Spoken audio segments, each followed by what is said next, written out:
Jay Thomas. Show. The Jay Thomas Show. It's the afternoon show on Stars 2, Sirius 108 and XM 139.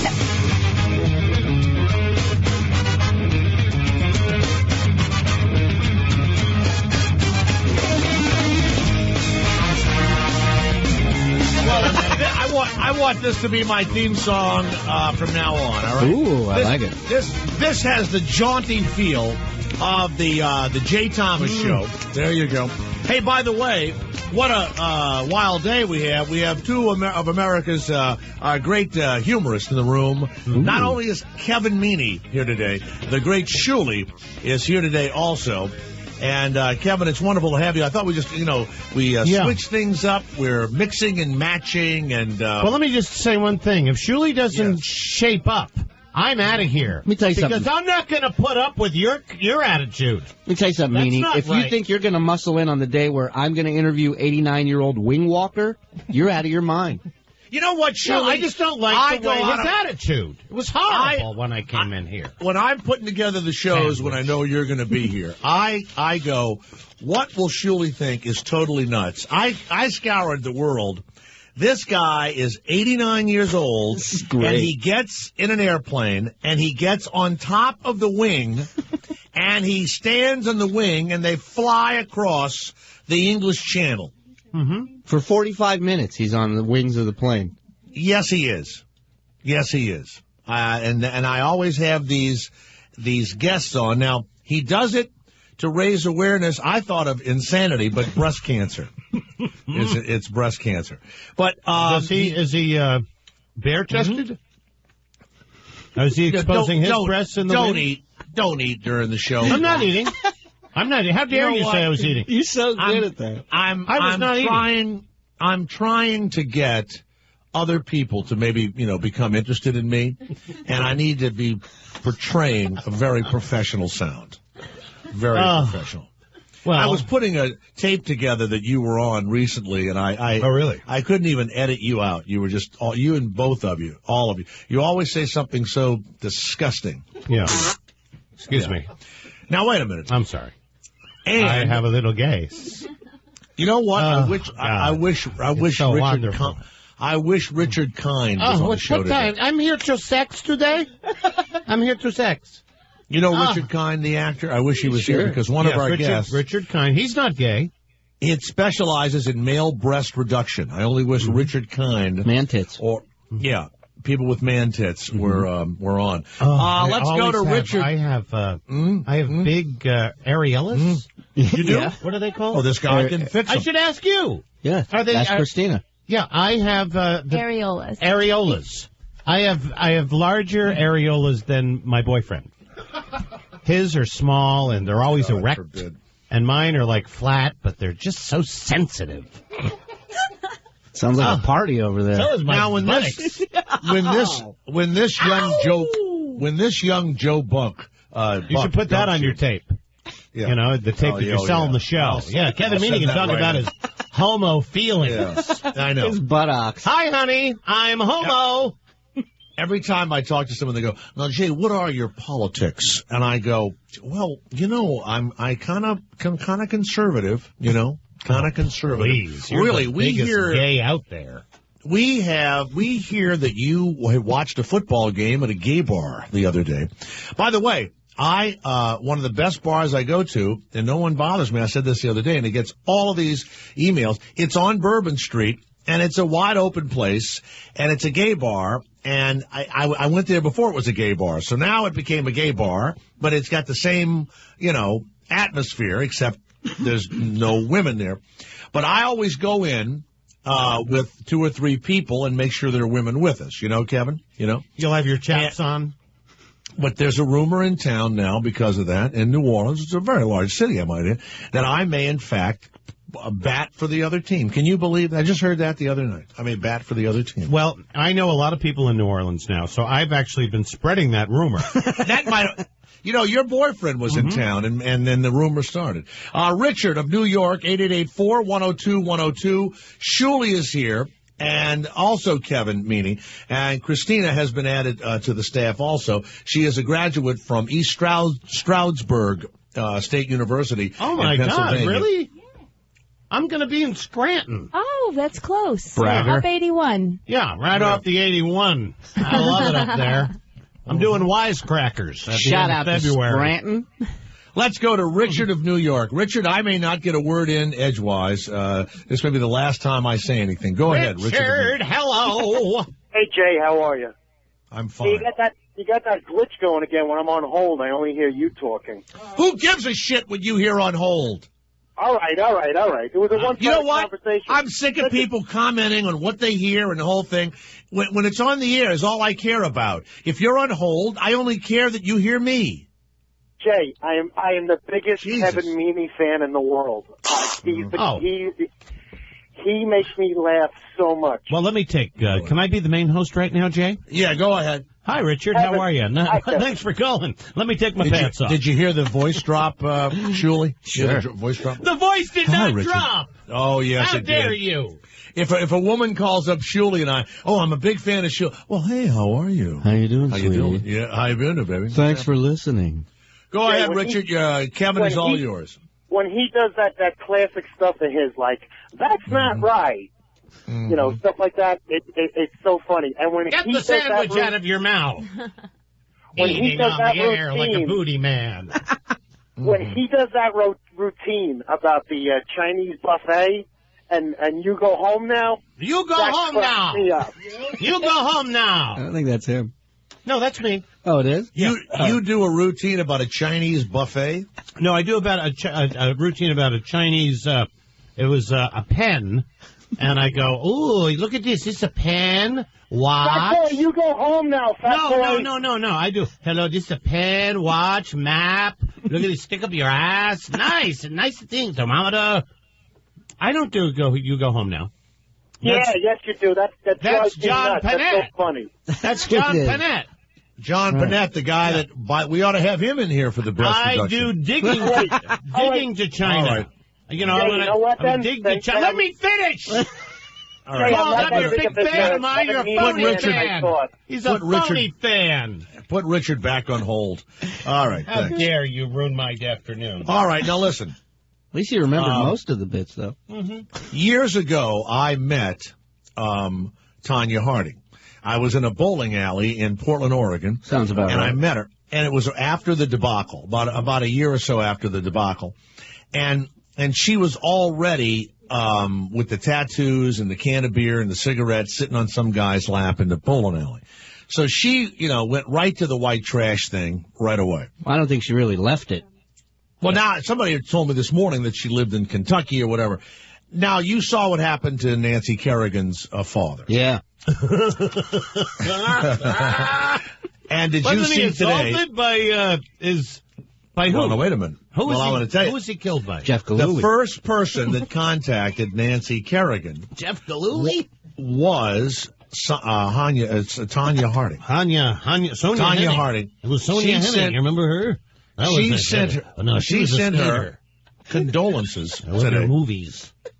She Sonia sent her Henning. condolences today, and I wanted to ask you. I mean, Sonia Henning sent condolences to. I want to tell you now. Debbie I want Boone? to tell you now. Who? I mean, what are you on today? What am I on? What Yeah, am what I are you on? on? What are you on? Yeah, We're on the Well, radio. we're on the radio. We're on the radio. Whoa. Put that in your tape. Put that in your tape and smoke it. No, you've ruined whatever chance I might have to ever get out of here, ever. Trapped. I'm trapped. I'm here. And they might, you know what? Eventually, I'm going to start paying them to work here. That's what's going to happen to my contract. But I wanted to say that out of all the people, I do not have a sandwich in my mouth. Now go I ahead. know you don't. Say something. I'm having a stroke, all right? Is that all right? Can a man have a stroke on the air? Julie, straighten my mouth out, please. Clean that mayo off. All right, you know what? Chin. You know what? Forget Tanya Harding and No, Tanya Harding. It's a great story. and the iron pipe that she came in on. I want to know about poor Nancy Kerrigan's father, who's dead now, right? Hold on, He's a minute. dead. It was a real white trash killing because tell us. the brothers are drunk. Nancy Kerrigan's brothers are drunk. and he wanted to use the phone. And the dad told him not to. Don't use a phone. And so here's the police report. I put my hands around my father's neck, and he collapsed, but I didn't kill him. I didn't. I just choked The collapse killed him. And the police said that, listen to this, that Kerrigan's brother was belligerent and aggressive with them. Of course. They tased him. Oh! They put him into the car. That's what's going to happen to me. I know I'm going to be tased before I'm done. You might be tased today. And so as soon as Tanya Harding saw that, she said, these are my kind of people. And she sent condolences to Nancy Kerrigan. God. Nancy Kerrigan. Yeah. I just thought that was fun. Anyway, God. And they live in Billerica, Biller. Billerica, Massachusetts. I don't know where that is. No, it isn't. Billerica is in Massachusetts. Oh, well, that's where they are. Billerica. Yeah, the skating capital of the world. Right. I used to skate there when I was competing. I would go up there and train in Billerica. But with Sonia Henning. But when you, by the way, I want you to stop with, it's Sonia Henney, by the way. Mm-hmm. I want you to stop with the old No, this is Doug references. Henning's. No, this is Doug Henning's. No, don't start. Daughter. He's even Sonia, too old. Sonia illusion. Mm-hmm. No, I want you to start acting modern. Don't you have any new bits? I don't care. I don't care. I'm doing my joke. Let's go to Pat of Pennsylvania, 888-410-2102. Kevin Meaney and poor Shuley back in New York together, along with Christina and, of course, Garrett Andritz, brand new producer of the Jay Thomas Show, and he's not doing a very good job. Where's Sean? Oh, no. Sean has been let go by the company. Oh, my God. I'm sorry. Yeah, way to bring everything down. Sorry to bring everybody down. Way to go, Kev. Do they take his radio? No. Hey, what's going on? Does he still have his subscription? Pat, hello, Pat. How are you? Shout out to Sean. How's it going, Jay? How you doing? Well, I'm you Pat from Pennsylvania. I talked to you about Steve Lundy from the Force MDs about a year and a half ago. Name dropper. Remember? Yeah, that's right. I do. You were working at a factory with Steve Lundy, right? Do we have any Force MDs? You were at a book factory. Where were you? Where were you? I was working at a book warehouse with Steve. You and Lundy. Steve, and I worried that after making all this money, how did he end up at a book warehouse? Didn't we talk about that? No, that was just a cover job. That was a cover job? That was just a cover job for support. I guess he has about 6 or 7 kids. Well, when you make a baby making song like this, you're gonna make 6 or 7 kids. So I do remember you calling and talking about. Is he dead or something? Is that why you're calling? No, he moved to North Carolina. The reason I'm calling is I heard that Kevin Meaney's going to play Wisecrackers. I live just outside of Scranton. We got one ticket sold. Yeah, I'm gonna be at Wisecrackers. Yeah. Kevin does not give away free tickets. One day on this show. No, One day on this show, somebody called it, big fan of his, and I said, well, Kevin, I'm sure you would love having whatever this woman and her husband's, and it was dead silence, and I received a text after the show. You know, Jay, I have to pay for these tickets and blah, blah, blah. I never sent you a text about that. I did not. Bullshit. No. You know what? You're not so nice. How's that sound? I am.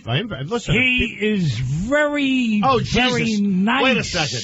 Hold it. Did I just die and go to some sort of broadcast No, you did hell? not, Shane. No, you did not. Ira the weatherman is also in the studio. What's the temperature in Portland, Oregon, Ira? Oregon, it's around 22 degrees right now in Oregon. He's correct. So, Pat of Pennsylvania, were you calling to try and get a free ticket for you and your loved one? No, I just want to know what days he's coming in, and I'll mark it on the old calendar. I think it's mark it on the old February calendar. 26th and 27th. Hey, why don't you become one of Kevin's friends? Who are some of your friends, Kevin, on Facebook? Well, I've got lots of friends on Facebook. What are the famous friends? Jay Thomas is one of my friends on Facebook. No, the one you always say. Give it to me. Barbara Streisand? No. Mark Shaman? No. Scott Peterson, is that who you? There you go, Scott Peterson is one of his friends. All right, and So Pat, why don't you friend or let Kevin will friend you, and you two can start chatting about the thing. What's the date, Kevin, that you'll be in Scranton? February 26th and 27th. It's on my webpage, kevinmeany.com. Why don't which, you by have the way, all the kids are going to? Why don't you have Shuley open for you? No, it's already booked. You're going to get a text after the show, Jay. No, you really are. You really are. I'm not kidding you. You were supposed to have me at Caroline's, and you comic blocked me out of Caroline's, and now Shuley, young man, really trying to make it. I've been blacklisted from there thanks to Kevin. It's unbelievable. They won't even let me in. Do you have an opening act? Yes, and you can go to the Wisecrackers website, and you'll see that there's the opening. It's a local guy. It's a local guy. Yeah, they're flying somebody in from Dayton. I don't know. I don't know. It's cheaper that way when it's a local guy. Let's go to Bill of Chicago. Were you the one we gave the free tickets to that time, Bill? Yeah, when Kevin was at Zany's. Yeah, let me tell you what. He almost made me pay for them, okay? That's not true. Bill, tell Jay and the listeners out there on how pleasant I was to meet. Oh, Jay, you're making a mistake by not having Kevin on your show every single day. This guy is unbelievable. He is the funniest thing since sliced bread. Mm-hmm. I mean, come on. We all know how funny sliced bread is. Sliced bread is funny. Especially when you cut your thumb, But come on, Kevin, he was gracious enough to give me tickets, and I just didn't have the nerve to go back. No, he wasn't gracious. He said to me after the show, please don't do that. And did I offer... He was gracious to me. Did I offer you... Now, let me ask you... Jay, let me say this also, okay? Right, I offered him a blowjob. How do you like that? That's very nice of you. Garrett, edit that out. Edit the blowjob. Oh, yeah, send that out to your little show. I was sending it out to CNN, but I guess that's CNN. That's the end of that one. Yeah. I offered him fellatio. Now, Doc, Bill, I offered Doc fellatio.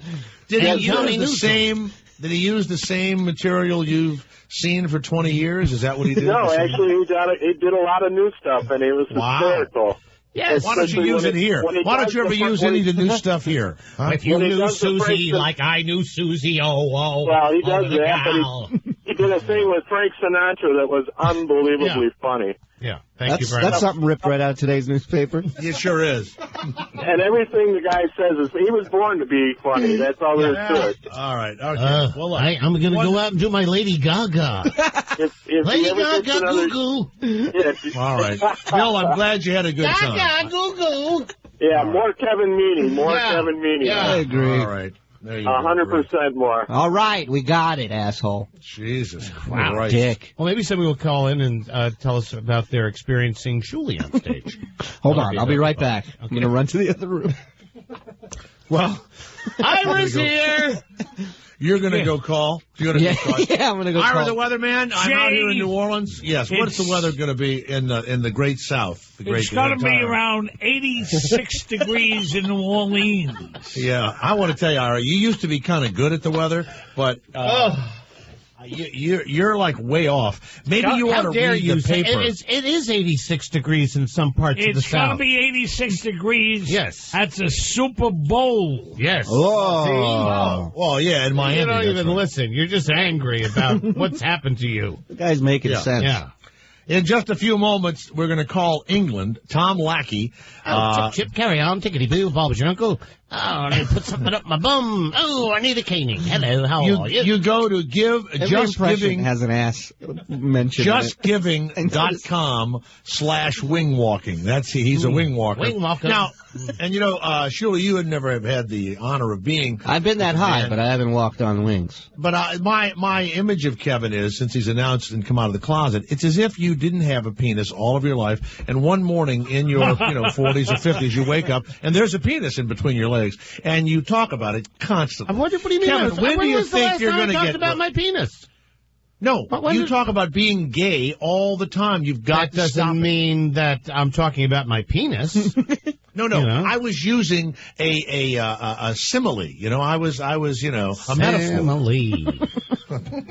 God. All right. So anyway, All right, before I got here, I washed between my legs. All right, good. And then I had a It's little time wash now there, for and I put some nice lotion on it. For Name That Sound. Time for Name That Sound. It's an exclusive feature of the Jay Thomas Show, but it will be intellectual property owned by SiriusXM. If ever I decide to leave, it's time for Name That Sound. Let's, you in the studio do not guess. This is for 8884-102-102. It's a way to bring more listeners in and have the phones dial up so that they see the phones lighting. Yeah, they need to have the phones lit up. They love the phones. That's not the sound. That is not. That's not the sound? Because that would be my asshole after gay sex. Okay? That's not true. Here we go. Time for Name That Sound. Here we go. Name that sound. All right. That's enough. That's enough. All right. That's enough right there. We will not accept the answer, a new whack packer for the Stern Show. By the way, we got that sound off of Kevin's friend list on Facebook. So it's Name That Sound. Hey, by the way, it's been a while. Let's have Barney Frank give us a call on the Jay Thomas Show. Barney, very exciting there in Massachusetts. Apparently the Democrats are... Barney Frank. Yeah. I love Kevin Meaney. Why do you give him such a hard time, Jay? Well, I want him... He's out. He's happy. Don't go over, I don't care. I want to play Name That Sound. Stepping all over my pit. Yeah. Welcome to the world of Meanie. Yeah, the Meanie world. All right. Okay. He doesn't care. Don't you hear? Did you learn how to work with other comics from Robin Williams? Oh, yes, I did. Anyway. Let's go to Leroy Bon Jovi from Maine. That sounds Leroy Brown, baddest man in the whole damn town. All right. Barney Frank is on the phone. Kevin Meaney is here. Shirley's here. We have Ira the Weatherman. I have to tell you, I'm surprised we're not out of microphones You should at the studio. change the name How of the cold show. is it up in Massachusetts, Ira? Maine. It's around He's in Maine. 28 degrees. And in Maine? Maine, 28 degrees. 28 degrees also. All right. Steady. Leroy Bon Jovi, There must be a front up there. Let's listen to the sound again. Barney Frank. It is, here we go. Let's listen to the sound. Everybody talk at once. All right, take it out. Leroy Bon Jovi, what is that sound? That was Madison conceiving her baby. It was a baby. That's what Ira, say. be quiet. You can't tell the sound. No, you can't tell the sound. Hang up on this idiot. Oh, I love Jesus, it. this is, it feels like I'm actually stuffing illegals into a truck and getting them trying to get them across the border. They fight before they go into the truck. Let's go to John of Illinois. Yes, John. How are you, John? John of Illinois. Play the sound again, please. Play it again. Here we go. One more time. All right, take it out. The I don't care is an accent. To me. No, that isn't you, Barney. John, what is that sound? Is it Tiger Woods' mother? No, but we do have Tiger Woods' mother. What happened? Let's try one more time. Here we go. What happened? That's his mother from Thanksgiving. All right, no, that's not it. We'll continue with Name That Sound. Didn't his mother die? No, his mother's not. His father's dead. Is that the sound? I know what that is. Barney Frank knows what that sound is. What is it, Barney Frank? It's a sound Ryan Seacrest made when I pulled out of him. Allegedly. All right. Is that a T-Pain? Ready, everybody talk at once.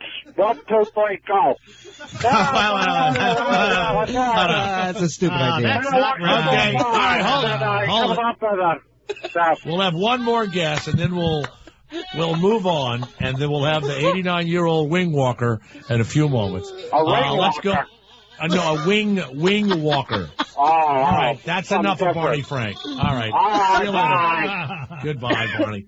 I've lost complete control. Here we go. Joel of Riverside, California. Welcome to the show. Give us the sound one more time. That's it. Take it out. What is that? What is it? It is a lamb. It is a lamb, ladies and gentlemen. Let's hear it for Joel. He is wrong. No, he's wrong. You're wrong. You're wrong. He's completely wrong. All right. Joel, thank you, though, very much. Keep calling at 888-410-212. The oldest wing walker in the world is next.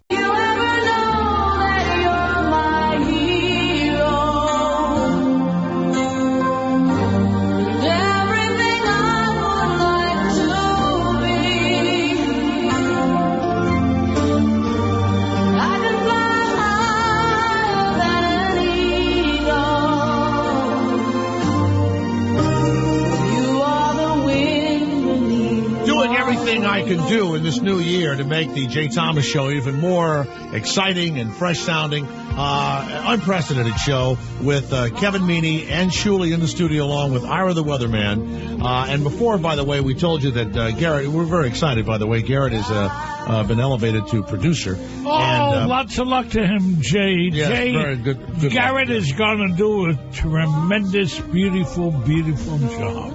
Well, I'll be the judge of that, if you don't mind, Ira. First of all, one of the things, and we're going to do this on the air, Garrett has to send me all the information he can on each guest, even though Andrea Bushy and Art Sears put the guests together, then Garrett has to find out things about them. And he always has to tell me something that is not, and usually this is done off the air, but I thought we'd do it on the air. What about Mr. Tom Lackey, the 89-year-old wing walker who gets on the wing of a biplane and is flown across the English Channel? What about him should I know they're not contained in the notes? He's a little hard of hearing. I'm sorry? He's hard of hearing. What? All right. So that tells all of us that I have an infection. All right, here we go. Let's go to Tom Lackey now. Go to justgiving.com/wingwalking. Tom, welcome to the Jay Thomas Show. How are you, Tom? Fine, thank you. Can you hear me okay? Yeah, I can hear you fine. Hello, Tom. Kevin Meaney here. Shuley here. Hello, Tom. Kevin. Myra. Yeah. We got a lot of people here. We're all excited. Now, Tom, tell us, when did you first start wing walking? We hear that you're a little hard of hearing. Yeah, well, I was quite young. I was only 80 then. You were only 80 when you started the wing walking.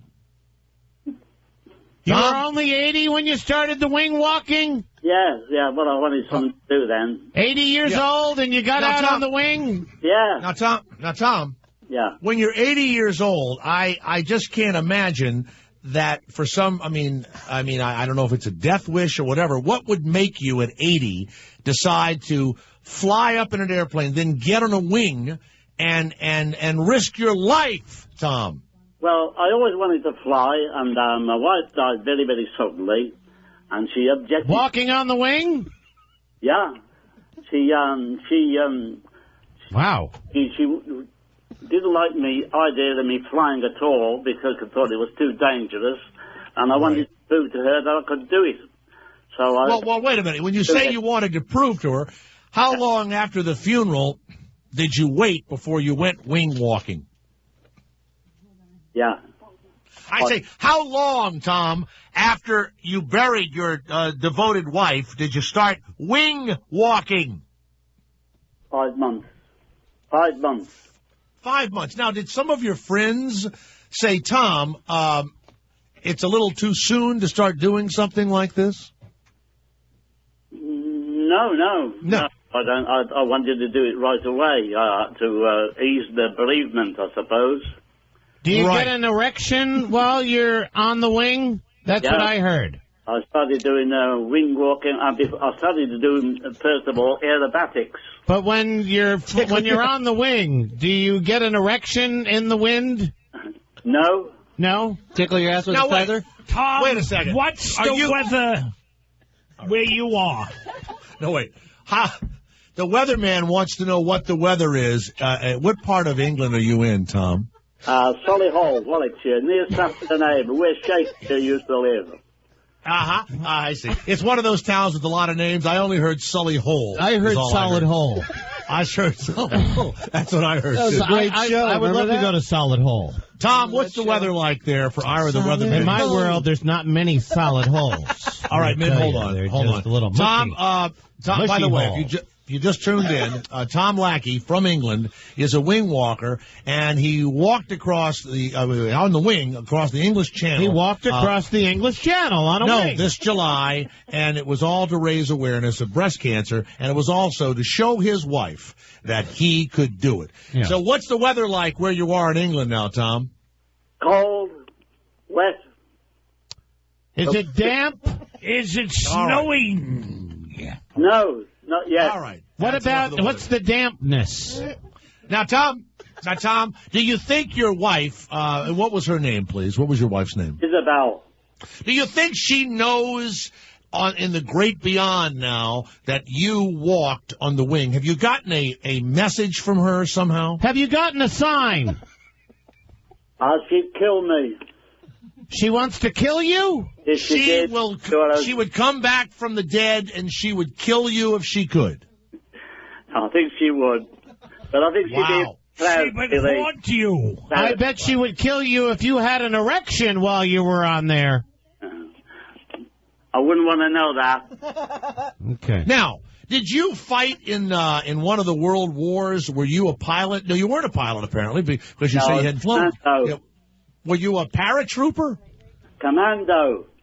A commando. Commando, Jay. Tom, I want to let you know, Jay is a little hard of hearing. Now batting Manny Mota. Would you get him off the microphone? All right. Now, Tom, when you get in the plane, well, here's the first thing. When an 80-year-old man would, and let's say I'm flying the plane, an 80-year-old man would come to me and say, look, I want a wing walk. As a pilot, I might have said, get out of here. You're too old. It's too dangerous. Man. What was the first reaction for a wing? I want a wing walk. I want to get on a wing. What was the first reaction when you mentioned to the pilot this is what you wanted to do? I've got a wing walk. Tom? Well, he just what was the? What did he say? I know, but did the guy say okay just right away? Yes. Was he drinking? Planning to do it here. Right. How much did they charge you for the first wing walk? £500. Wow. My God, that's $1,000. That's $1,000. You have to pay that up front. Yeah. How do you lift 500? Tom, who do you like in the big game? Who do you like in the big game? Would you get him away from the microphone for just a moment? All right, now, Tom, you get in the plane and you go up. How many thousands of feet do you go up, Tom? When I'm doing it, about 6,000 feet.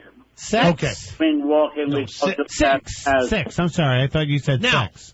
You're sitting in the passenger seat, and then you climb up onto the wing of the biplane. What do you attach your feet to? What holds you onto the wing? You're strapped by your waist only. Yeah. Your legs are free, your arms are free. What about your buttocks? Are you sitting on a chair of some sort, Tom? Who said shut your mouth? Are you telling somebody to shut their mouth, Tom? Tom? No. I thought I heard you say. Who's there with you? I got a song for you. I'm sitting on top of the wing. Just rolling along. All right. Just rolling along. Glory, hallelujah. I just met a Parsons, and I'm just ready to go. Just like Humpty Dumpty. Do you feel like he hung up? All right. I think you have ruined. Tom's gone now. Did Tom leave? 89. Yes, Tom's gone. The 89-year-old wing walker. A guy. I was waiting for this guy. It took us months to get him. Okay. What happened? What did he ask that he wished he was back on the wing of a plane during the... What happened? I think the maid that takes over for him, the maid, he might have a maid in the house.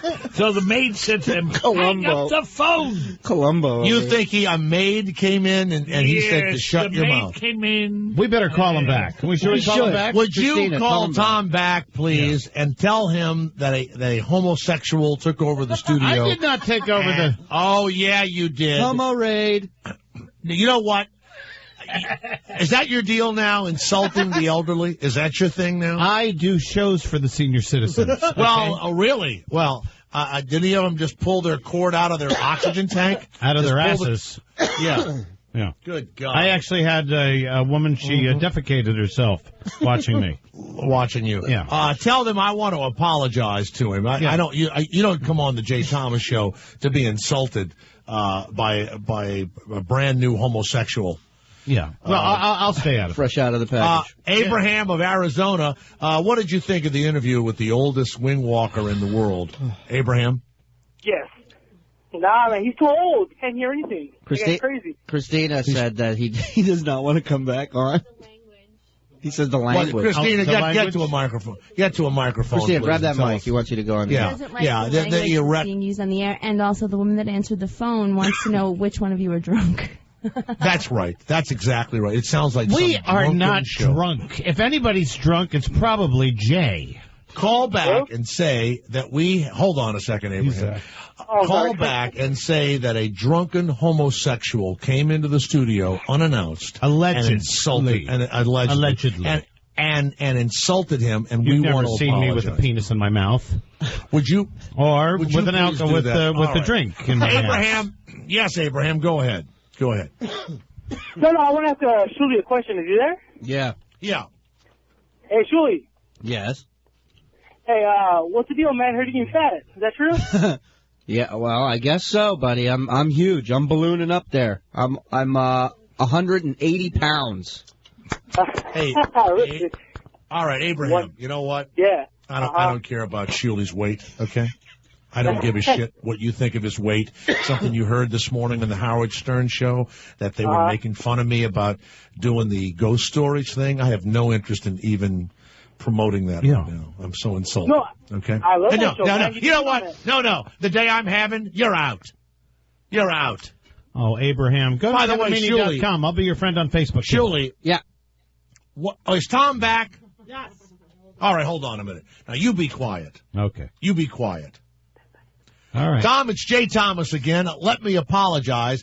We had a allegedly drunken announcer who kept butting in, and I want to apologize because I would never have asked you anything about an erection or any of that stuff. I am a well-known broadcaster, and we are going out all over the world, and would you please accept my apology?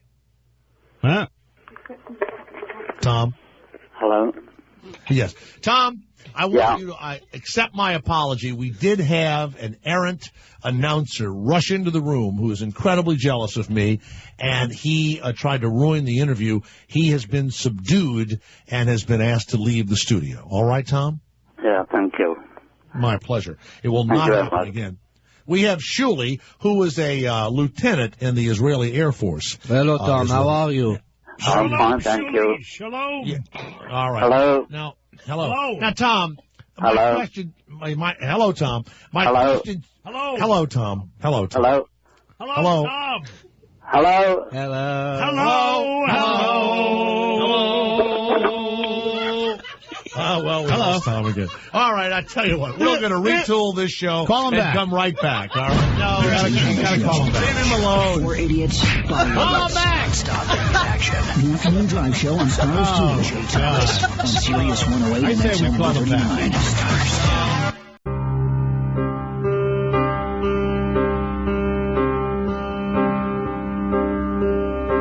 Hello again, hello. Why are you playing this? Hello. Oh, hello. Oh, okay. Well, you gotta get to the chorus. I couldn't sleep at all tonight. And I know it's late. No, it's late. Hello. I couldn't wait. Hello, my friend. Hello. Hello. Play the sound of the day, would you please, Gary? Hello.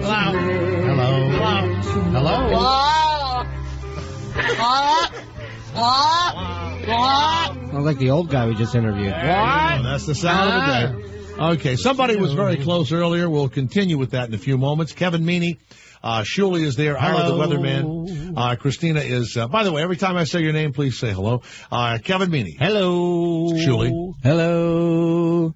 Ira the weatherman. Hello. Christina, the telephone lady. Christina. Hello. Hello. There you go.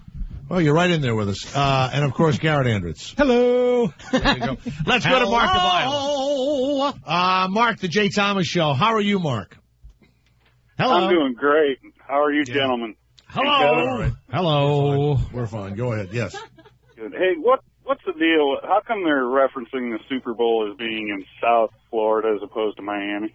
Did you know? That? Because that's the the tourist bureau or whatever doing all that bullshit, and it's exactly correct. It's in Miami, and they don't want to say Miami because that makes people not go to Fort Lauderdale, Boca Raton, and all the other bullshit places that you're supposed to go down in the Keys and all of that. So it's strictly from the state tourism. They don't board. want to call it the Sunshine State anymore either. Do they? Why not? Why not? No, I thought Casey and the Sunshine Band has a campaign out against that. Did you see that? Anybody saw that campaign? And Jay, New Orleans is going to win 35. They're going to have 35 points. Right. The other team is going to have 2 points. 2 points. Who's the other team? Who's playing with them?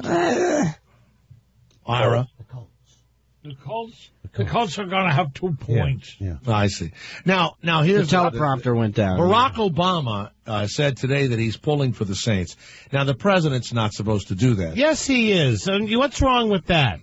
I agree with that. You know.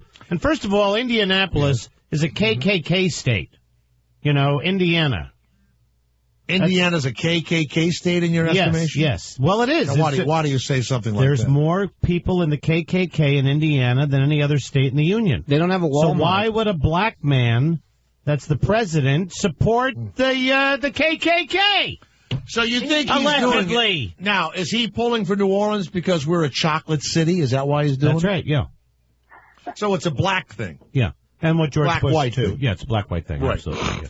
Well, down here, the right-wing fans, very conservative fans of the Saints, are very upset because anything Barack touches, in their estimation, means a defeat.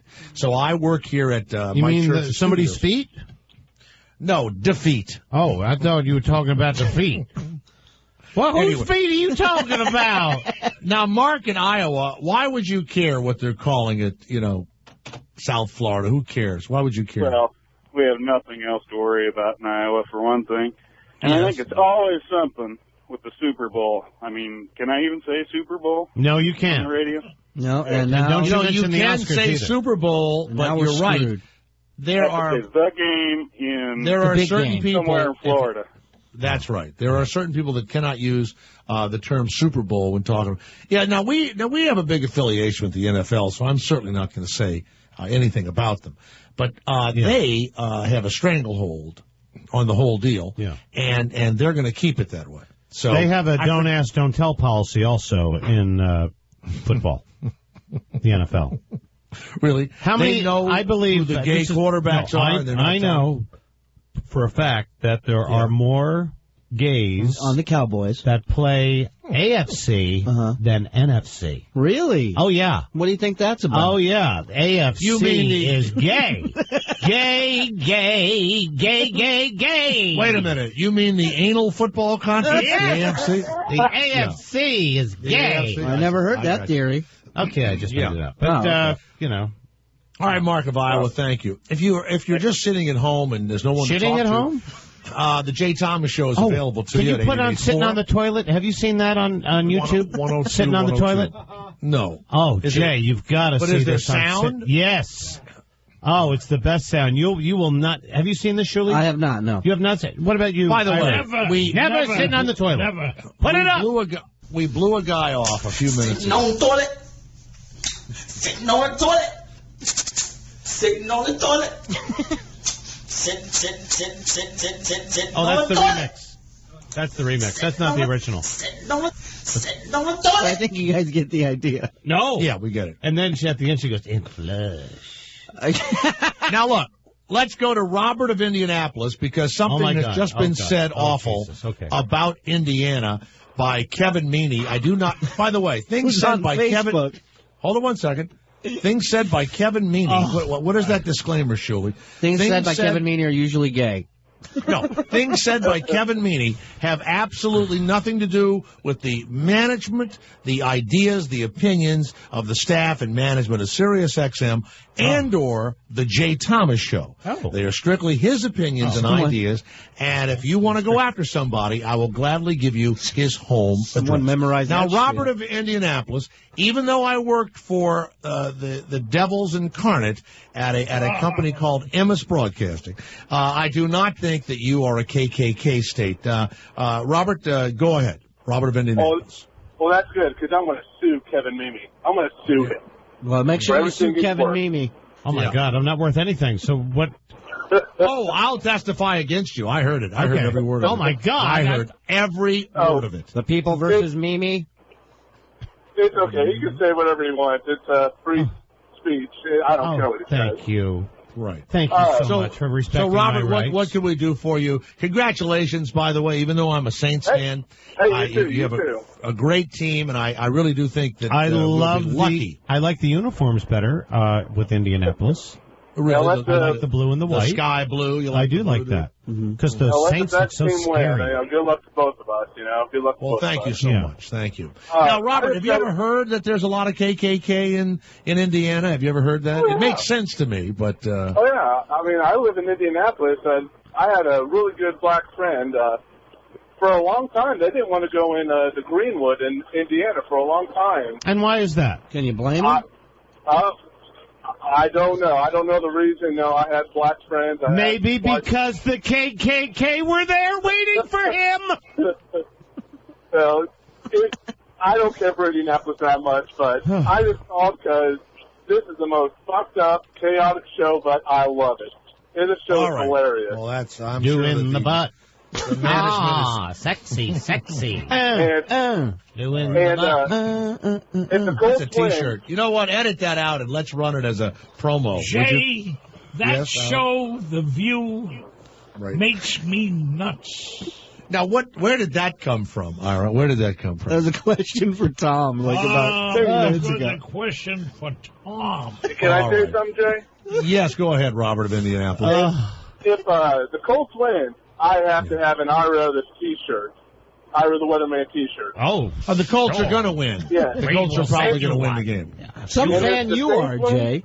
Go to jthomas.com and buy one, okay? No, I'm not gonna make a bet. I mean, I'm a homer for sure, and I really. You're a what? Homosexual? I'm a homer. But you go buy it. You go buy that. I was going to say, it's the same twin. I'll keep listening to your show. All right. You know what? I'm not making those stupid bets. We're going to get beat. All right, stay where you are. 888-4-102-102 or jthomas.com. Go watch between your legs now. Name that sound is coming. Play the sound again, Garrett. Play the sound! Immediately!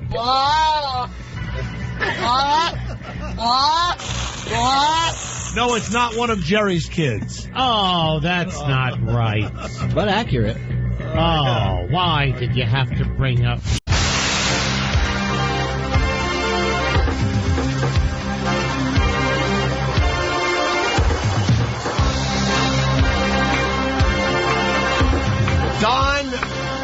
Dan Prato says if Kevin sings one more time, he's going to change the channel.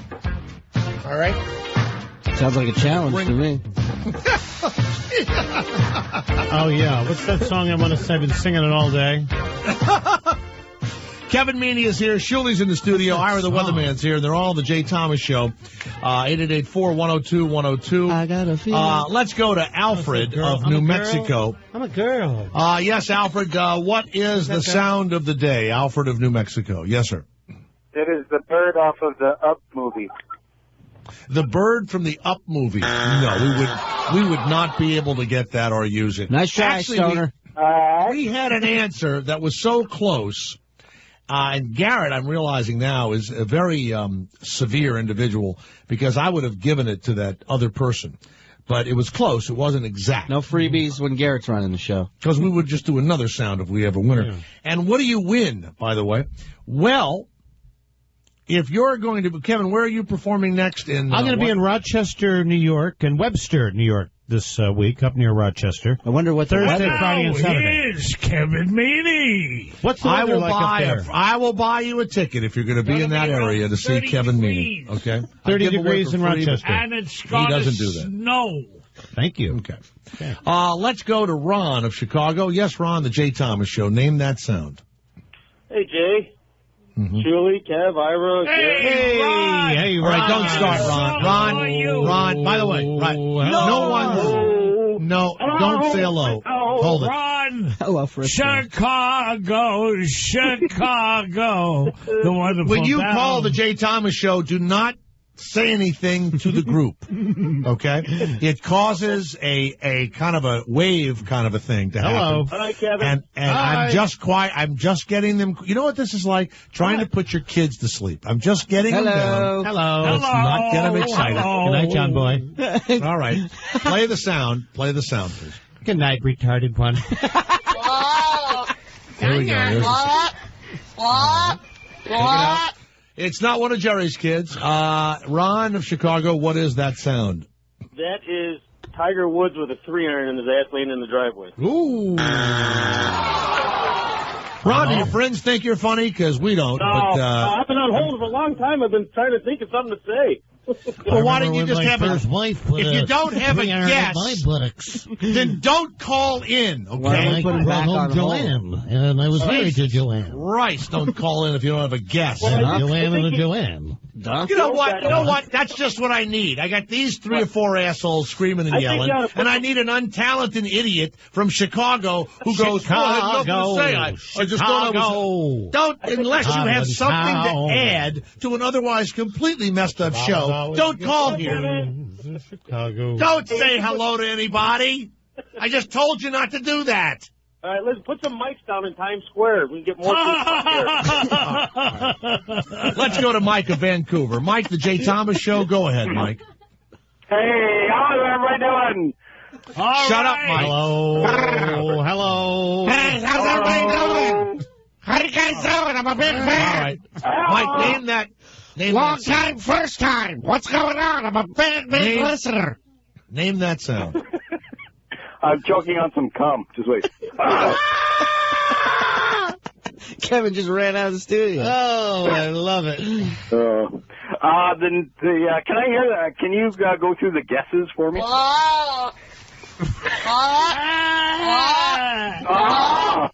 Ira, don't confuse things. What is that sound, Mike? That is Kevin choking on cum. All right, that's it. Get out of here.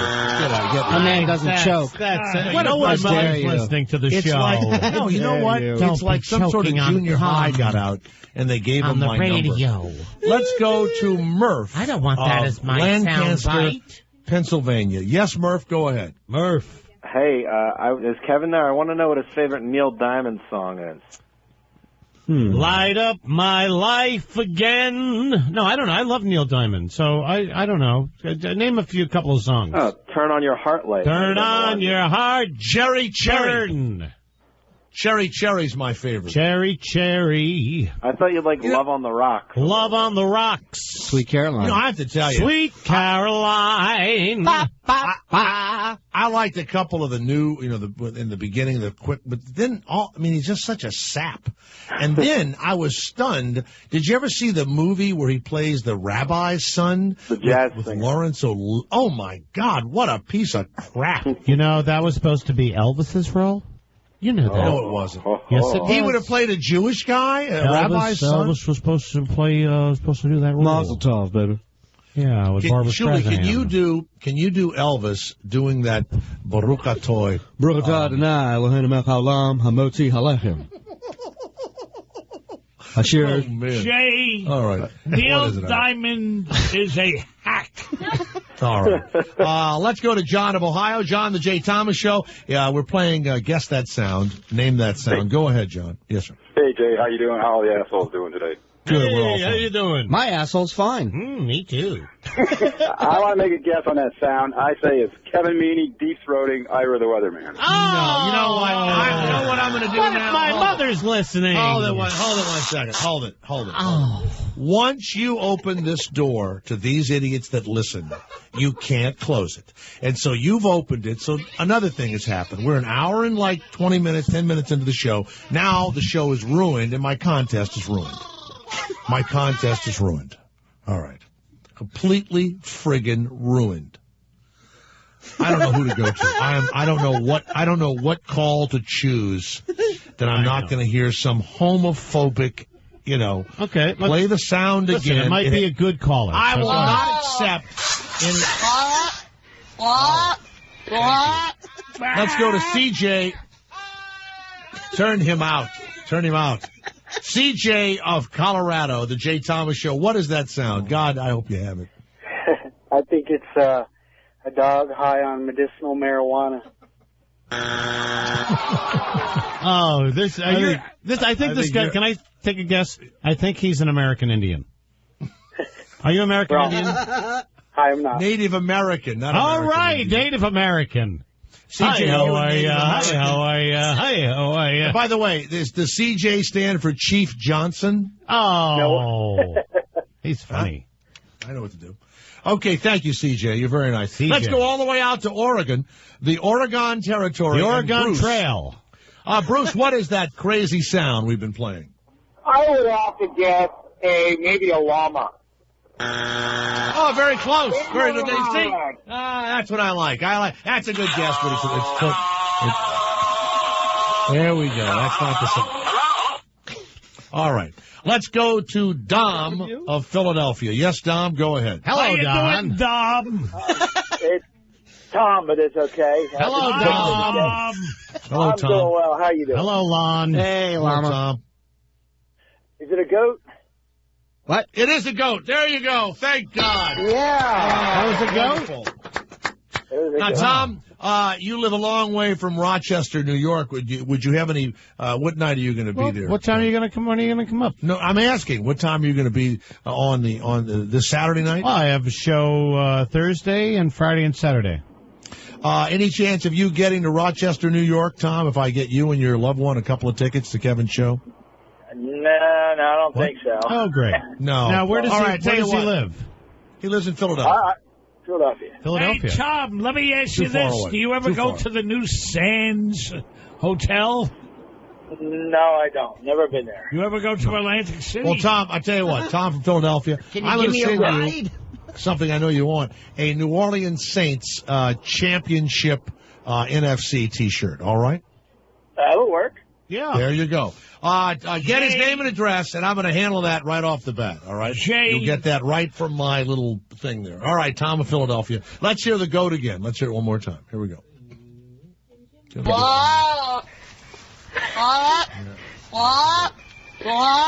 The Jerry Lewis goat. Jay, can Yes, I what is it? guess the sound? It's Yes, a Ira, go goat. ahead. It's What's a that? Goat. Wonderful. Wonderful guess. Wonderful guess. Jay, could I also guess it? This is Gilbert Godfrey. Yes, go ahead. I Jay, was it's wondering. Bobcat. I want to guess after him. Okay. Now hold let on. me Gil- guess first, please. No, let me- I want to you- guess. ahead, I believe it's a goat. All right, that's very good. What about you, Bobcat? I'm going to go with my gut. And my gut usually doesn't steer me wrong. I know who it is, Jay. It's my turn, old man. It's Rev Bob Levy. Bob Levy? What about me, Gilbert? Oh. I think I said it's a goat. What is a goat? I said a goat. Why do you have to go and say a goat? When I say a goat, it's a goat. What about There you, you Ira? are. He's not Tom Cruise. He's Joe Cruise, and he's a cosmetic surgeon. And if you have man boobs, he is an expert. He specializes in male breast reduction. So many people out there have this thing. It is a real problem. No, it really is a And problem. I have man boobs. We're going to have what kind of boobs do you have? I have big Oreellas. Areolas. Double stuff. Areolas. Would you show them to Shuley? Really, just I will. When the doctor comes on, I'll show my areolas. Well, he's not going to be in the studio. I know, but if everybody can describe them, I'm going to play with them. That's too bad. I gotta take off right now. Reduction. Maybe we can send him a picture of it. Let's go to Chris in Missouri. Chris, welcome to the Jay Thomas Show. I got a question for you, Chris. You know those Adopt a Highway things by the side of the road where a group decides to adopt clean a the highway? I know you're there. Do you know that the big controversy now is the KKK has adopted a highway in Missouri? Have you ever driven by that highway? I did here just a while back. I seen that, and I'm like, well, that's odd.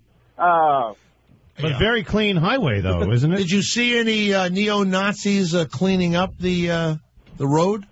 Not at the time, no. No, I did not. What highway is that, by the way? Highway 666. Highway to hell. If I was a black person, or if I was a Hispanic, or if I was Jewish, or if I was a Catholic, or anything that the neo-Nazis hate, and I was driving down that road and I saw one of these skinhead assholes cleaning up, what would you do, Jay? I'd swerve my car.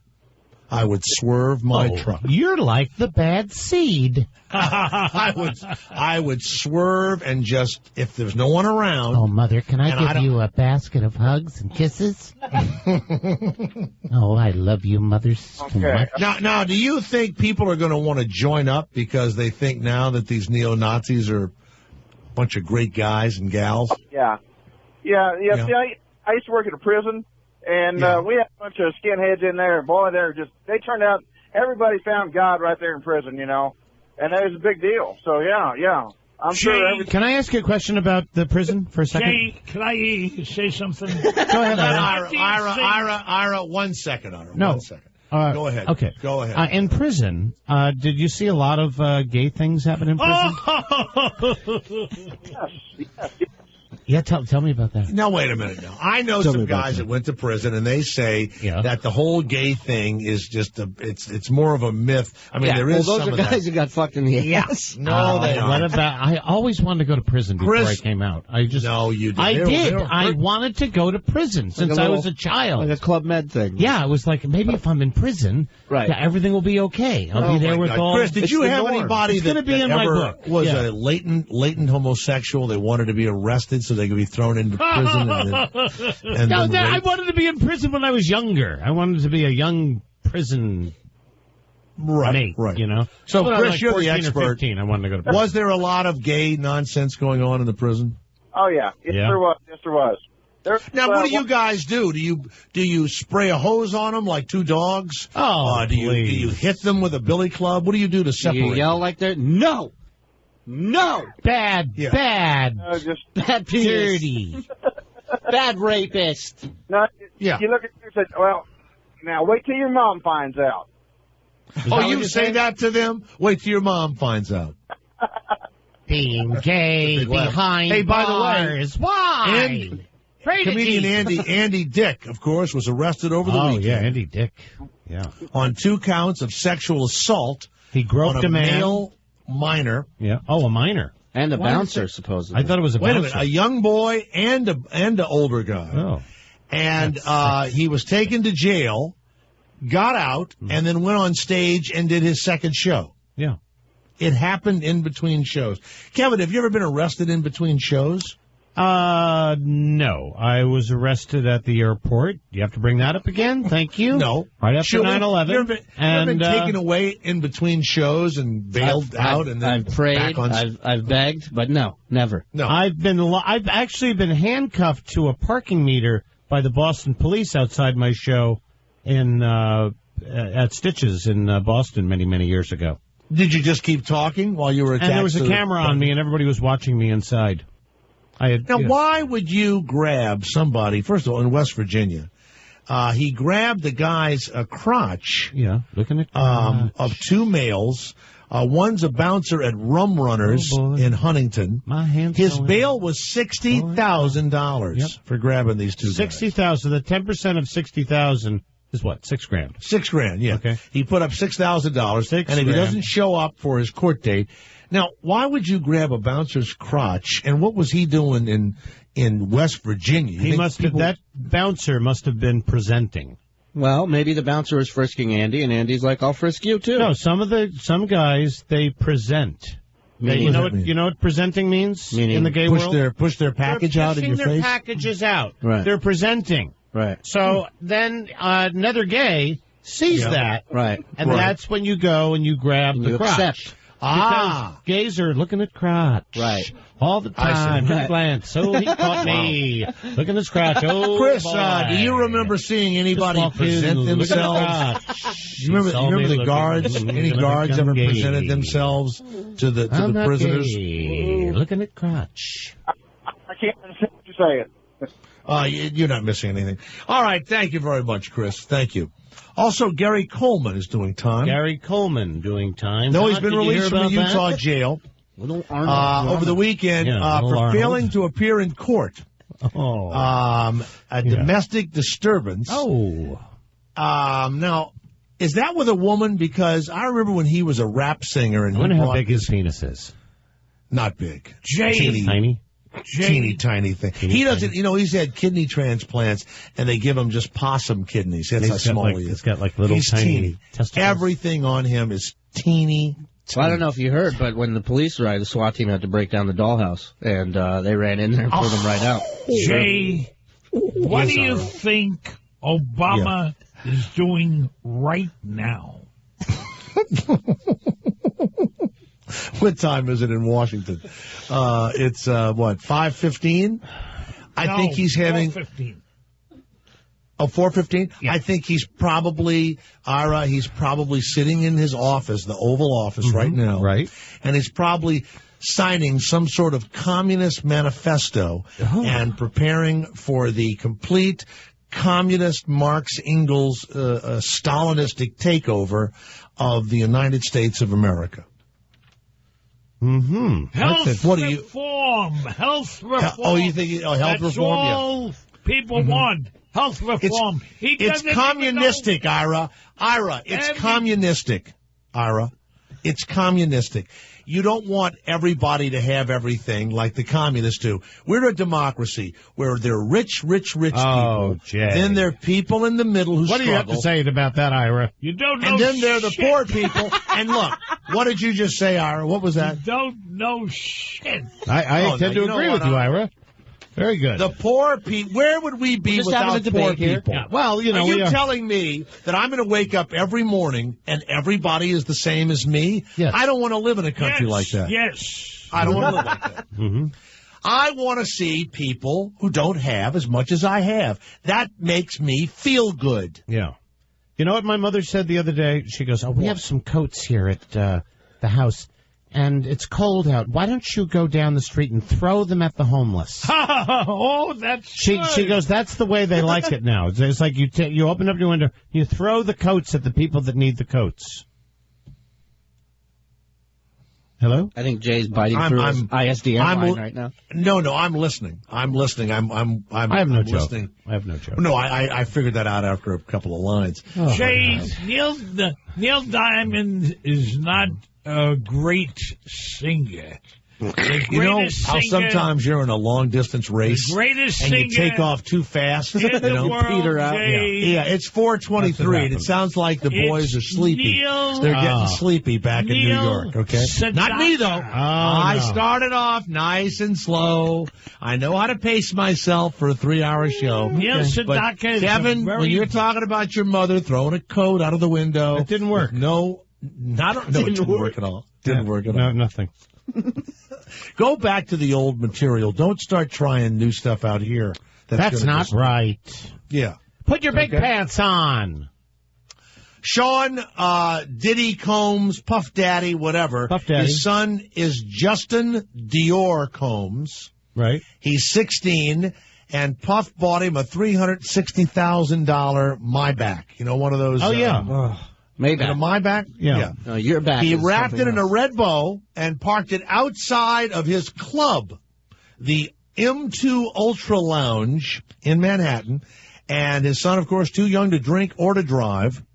And the party, which was filmed for MTV's reality show, My Super Sweet 16, showed the young boy, little Kim was there, Fabulous was there, and he gave him a $360,000 car. Now, I got to tell you something. That kid's ruined, right? I mean, I had a 1963 Falcon when I was 16. You know what? My dad made me pay for half my car when I bought it. I paid $250 for it. What did your dad get you, Shuley? He gave me his old pickup truck. He gave that to me. And I actually got hit from behind the day I got my license. My first day with my driver's license. I was on my way home, and I wanted to stop at McDonald's to get some food from school after school. And this guy fell asleep behind the wheel of his van and plowed into me at 40, 50 miles an hour and just totaled the truck my first day with it. Do you not think this guy, Puff Daddy, he doesn't get it? I mean, you don't give your kid. No, of course he doesn't get it. Well, this guy did a show called The Assist, or where he was looking for people to be his assistant or whatever on MTV or VH1, and he makes these kids walk at 3 in the morning from Brooklyn into the city to go get him a cheesecake and then bring it back to his office in the city or something. Yeah. And it's just dude, you're such an asshole. You don't even realize it. You're oozing asshole. Calm down, Kevin. I'm saying he's a dick. Wow. Yeah, and you know what? You're racist. You are a racist. I'm a regular Scott Baio. You know what's amazing is how does he start off his life with no money and then he gets money and you know what, we're going to be reading about this kid. This kid didn't have a chance. I wouldn't even know what to do with a $360,000 car, you know? Well, you have to have it. You have to drive it and keep it tuned up. I've been in one of those. It's not that nice. It reminded me kind of a Toyota. Yeah, I've been in one before. No big deal. I've driven one. What is it? Knock. Who's there? That's right. Who's there? Who's there? Now you say something. Kevin Meaney. Kevin Meaney who? Kevin Meaney's the great. Wow, very good. I love that. Jara doesn't have any material either. Let's go to Raymond of California. Raymond, the Jay Thomas Show. How are you? You're listening to material developing before your very ears on the Jay Thomas Show. Yes, go ahead, Raymond. Well, I was going to call in earlier, or I did call in earlier, but you didn't take me. It's the radio guy. It is the radio guy. Yeah. How we do it? Raymond, the radio guy. Yeah. Go ahead, Raymond. Yeah. Hello. I dialed with my phone. Hello. Well, listen, I was going to say that sound sounded like. Do we have that sound again? Yeah, what's that? What is that sound? Yeah, I thought that sound was Baby Eleanor having a meal at the 17th restaurant. Baby Eleanor is crying because she has a very, very bad cold. Not only is the show kind of winding down, but all the shitty callers are now getting through. No, they're Everybody's great callers. crashing. What about that? Everyone is crashing and burning, and now, of course, now you're going to see. Garrett, could you give me a bump? I need a bump. Your little key bump. Ira, you got anything? You know I what? need a bump. Anything happening? Did you level me out, Garrett? You know what? Got a little white witch. Yeah. Hey, by the way, could you give me something to take the edge off? You know, that's the other one I like. Get a little white girl over here. Kevin Meaney, Jay Thomas, Shuley, shut up, Raymond. Ira the Weatherman. We're all here at Sirius 108 XM 139.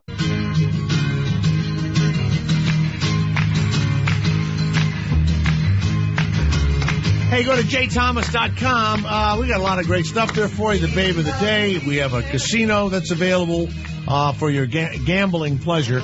And we might even have a Saints shirt. You go to the store and all that stuff. And for Kevin Meaney, he loves talking to you on Facebook. Who dat? Of course, home of the Saints. I'm coming to you from the Mike Church Studios in Abita Springs, Louisiana, just outside of New Orleans. Where they make the Abita beer.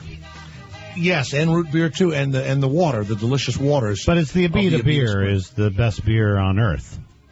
Remember when you were a kid and you were having fun with your friends and your mom would yell out to you, stop all of that nonsense, and send your friends home or something would happen. Yeah. Right? A few moments ago, our good friend Shuli, we were having such a wonderful time. Yeah. And the wife calls, his wife calls up. I guess she was listening and said, you know, get out of there. It's enough already. No, she didn't. Yeah. And he left. He left. Didn't he, Garrett? He's gone.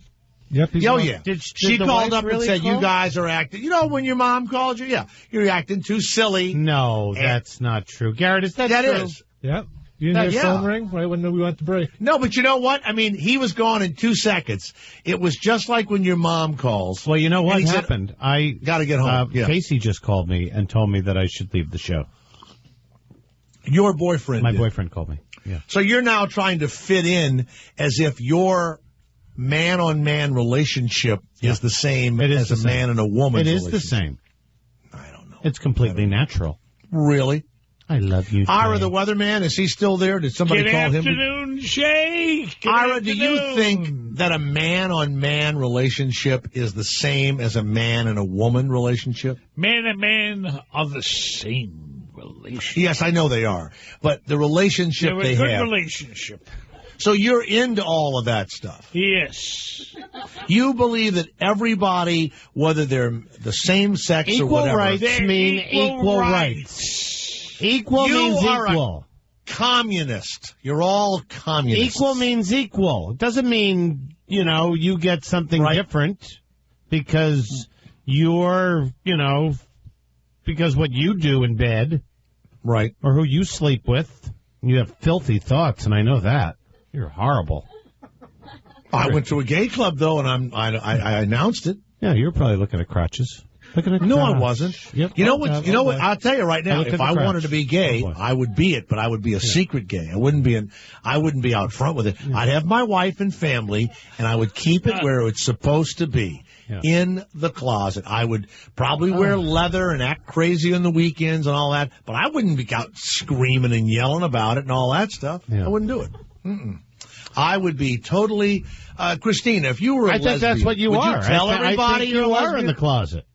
That's what I think. Yes, I think you do. That's why you're going to New Orleans, so you can be a big homo. You think there's a homo guy here? Yeah. My boyfriend's name is Lester. Lester. Les. Yeah. Les. Yeah. Les and Jay. Jay and Les. But you know what? You can do anything you want. Look at Here. There's no doubt about that. That's why they say Angelina Jolie and Brad Pitt they have a home in New Orleans. Not anymore. They sold it. No, they didn't. Yeah, it's sold. I did not know that. Well, it's everybody. I was supposed to meet him tonight at the dungeon. Casey told me that they already sold their houses. But why would they do it if they're trying to save the city and all that crap? What happened to all that? Oh, that's over. They left us in a lurch. So 2008, 2009. Let's go to Gilbert of New York. Hello, Gilbert, the Jay Thomas Show. Gilbert. With Kevin Meaney and Ira the Weatherman. Yes, Gilbert, go ahead. Oh, my God, how are you guys doing? Oh, we're doing wonderful. We're doing wonderful. Listen, if you come up to the Bronx, stop off at the Seven Seas restaurant. Mm-hmm. All right. Yes, Gilbert, go ahead. Yes, congratulations on the NFC Championship for the... Are you imitating Gilbert Godfrey? Tell me you're not doing that. Yes, I am. It's terrible. Well, thank you very much. No, I mean, there must be someone you can imitate, but Gilbert Godfrey is not the person. I thought it was Gilbert. No, you didn't. No, he doesn't. You just did. No, he doesn't. He does it very good, Gilbert. Why are you ruining... What are you, like a changed man all of a sudden? No, like you... crap on the 89-year-old man who I wanted to talk to. Now a bad Gilbert's on the phone and, he's a great guy. So you know what? You shit on people that don't deserve it, and then you elevate shit that doesn't deserve it. Genghis Khan, Joseph Stalin, and Hitler. What do these three people have in common? What? What? All three are funnier than Jeff Furlot.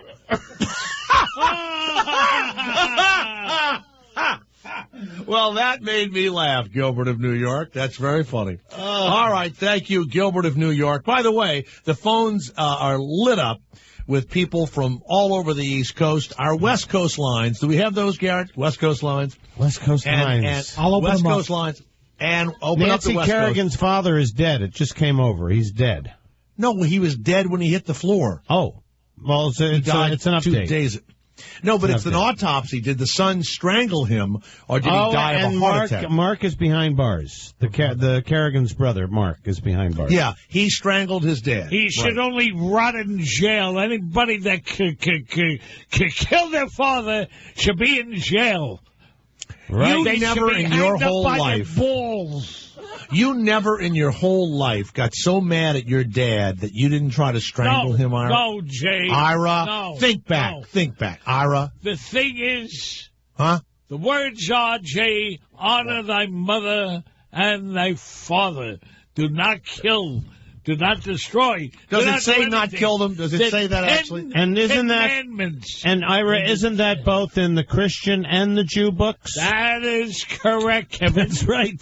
The Jew books. They have two. They have the old Jew book, and then they got the old Catholic book. Right? That's right. And they say honor the father in both the Jew and the Christian book.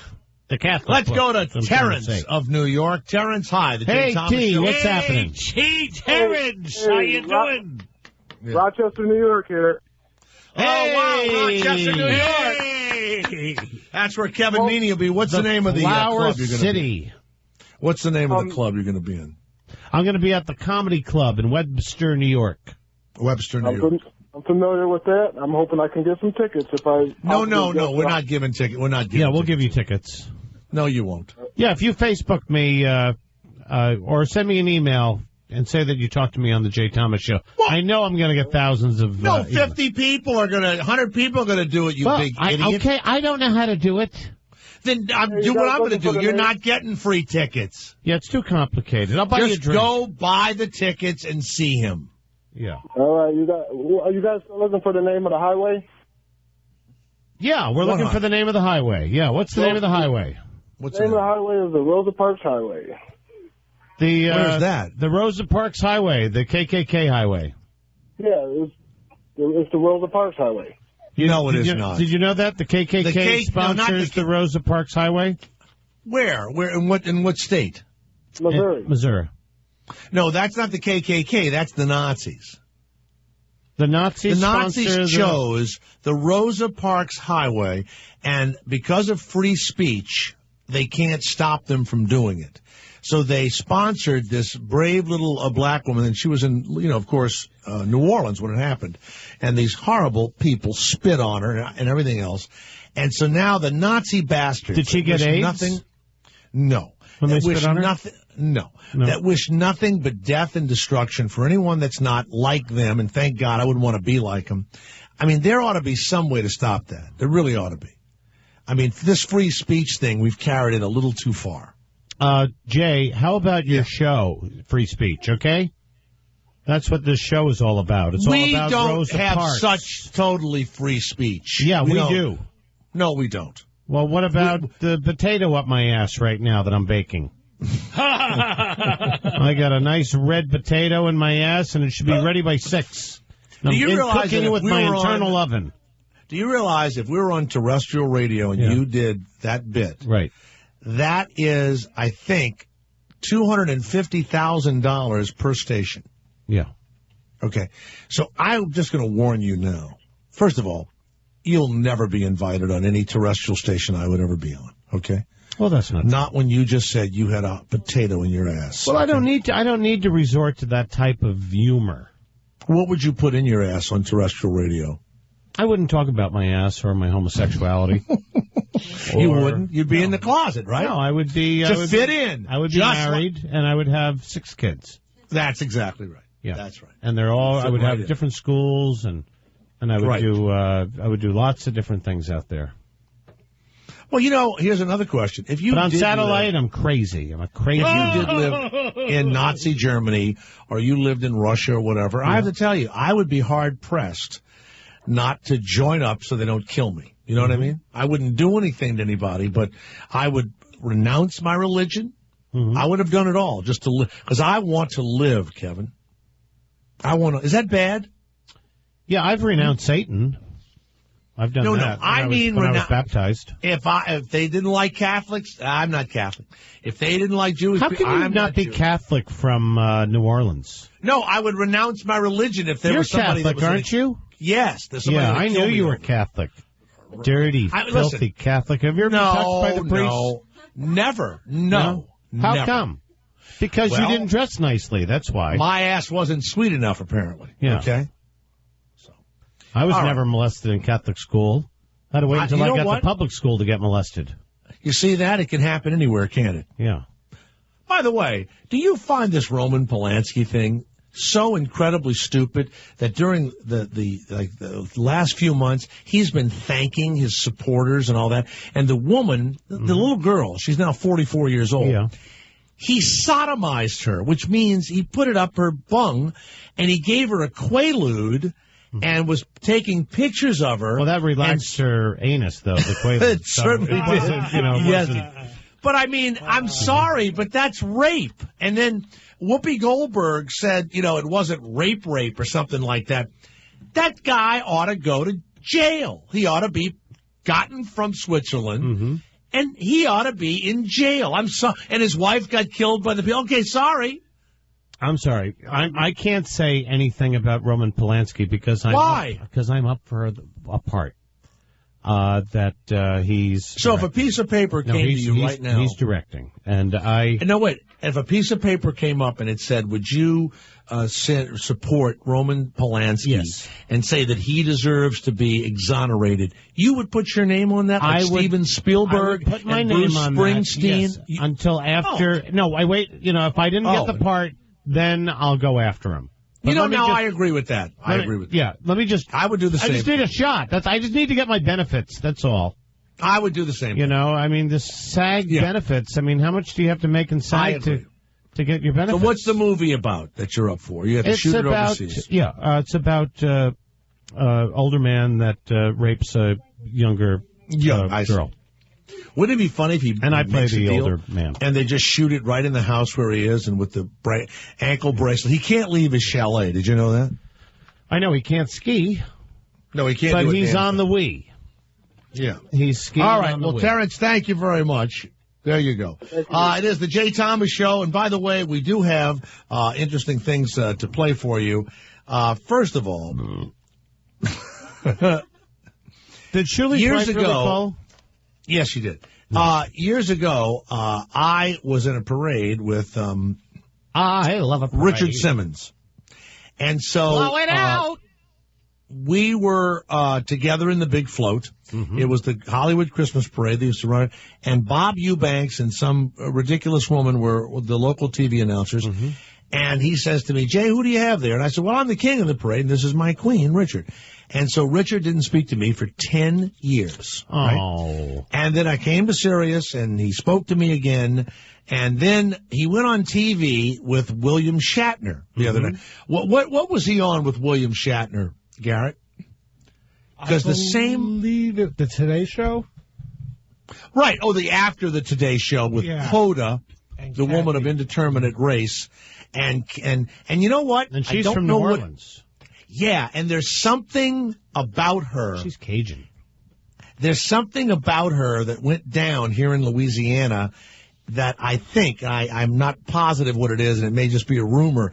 There's something scandalous about her. But she's half black and half cruffy. No, not that. Something about her marriages or something went on down here that's kind of scandalous. And then she's there with that phony, Kathy Lee. Poor Frank Giffords' wife. Oh, but they're really good together on that show. I like them on that show. I've done that show with my son. I just think they're okay. I mean, I guess you intimidate people. You go out there and you just go right for the gonads. No, I think my son took his shirt off and had a black bra on or something nuts. And Ira was waving outside of the window. It was nuts. So anyway, do we have William Shatner sitting with Richard Simmons? Do we have him? Yep. And there are two people sitting on our couch that personify that more than any two people I've ever known. Richard sitting with that ridiculous outfit. They are. They feel like it's time to finally. He's grabbing Shatner and discuss their relationship. They're both going to be with us today, and I think you guys are going to feel so much better when it's just out there. So he's all over Shatner. See, we've known about him for a long, long time, and we have kept the secret. Oh, my God, the cameras are on. Move over. Anyway, let's see the sports page, buddy. Yeah, look at this. Oh, man. Is that what the way you think straight guys are? Okay, watch. Okay. He left the set. In a little while. Sorry, Kevin. Richard. He left the set? Yes, he did, and he did not come back. Because Shatner said, insinuated that he was gay? Is that what you think straight guys do? Is he out of his mind? I mean, everybody knows he's gay, allegedly. And you know what? He doesn't like anyone to say it. And so the women were saying whatever, and he says, is that what you think straight guys do? He doesn't have any lines for it, and he's got that ridiculous outfit. Yeah. He wears no underwear. Did you know that? Oh, I didn't know that. And the hair. Oh, my God. I mean, under those shorts, he doesn't even wear underwear? No, he does not. Oh. And those balls come flat. That's not for me. Kevin, that's not for me. What about the hair, right? No. You know, when your hair has fallen out to some extent, you don't keep puffing it up like that. Yeah. You know? You blow it out. How can he not admit that he's gay? I mean, why can't he admit that? Well, the real story was, and it was a true story, a guy said that he used to go, allegedly, of course, would go to Richard's house. And Richard so loves Barbra Streisand, and has said it to everybody for years, that Entertainment Tonight or E! Network or whatever hired him when she was going to appear at the Academy Awards a few years back. It was a big deal. Right. They got the microphone, they sent the crew, and as he's walking down the hall, he was unable to enter the room where she was and could not confront her and had a mini nervous breakdown, and they did not do the bit, right? Mm-hmm. Well, the rumor was, allegedly, that this guy would come in, Richard would dress as Barbra Streisand. The guy would dress, as... Richard Burton. No, not Richard Burton. Mako, Lenny Kravitz. No, Beep Beep. What is that? What's his name? Jimenez. Jose Jimenez. No. Anyway. Beep Beep. No. Who? Beep Beep. Roadrunner. Beep Beep. No, who? The son's a big actor. The sons of Egypt. Michael Crawford. Come on. Michael anyway, Douglas. And the guy would spank Richard. Charlie Sheen. The guy would spank Richard. Charlie Sheen would spank Richard? No. Brolin? Brolin? Yeah, Brolin, that's right. The guy would dress as James Brolin. Oh. And he would spank Richard, who would be dressed as Barbra Streisand. Oh. Well, no, I asked him that. Right. And he could have said anything. He could have said, "It didn't happen," or How and dare he you left. say that? He left again. He walked out, gone again. Yeah. But it made every newspaper, and the guy was going to write a book, and of course Richard threatened to sue him, and the whole deal. But so it must be awful to be obviously gay, and yet he can never be seen with a man. Never. He's never seen with a guy, and he never ever talks about his intimate life. I think that would be worse if you were, and you dressed like that, and you acted like that, and yet if it was mentioned to you, you respond in a very negative way. Well, that's very old school. I mean, that's very Liberace.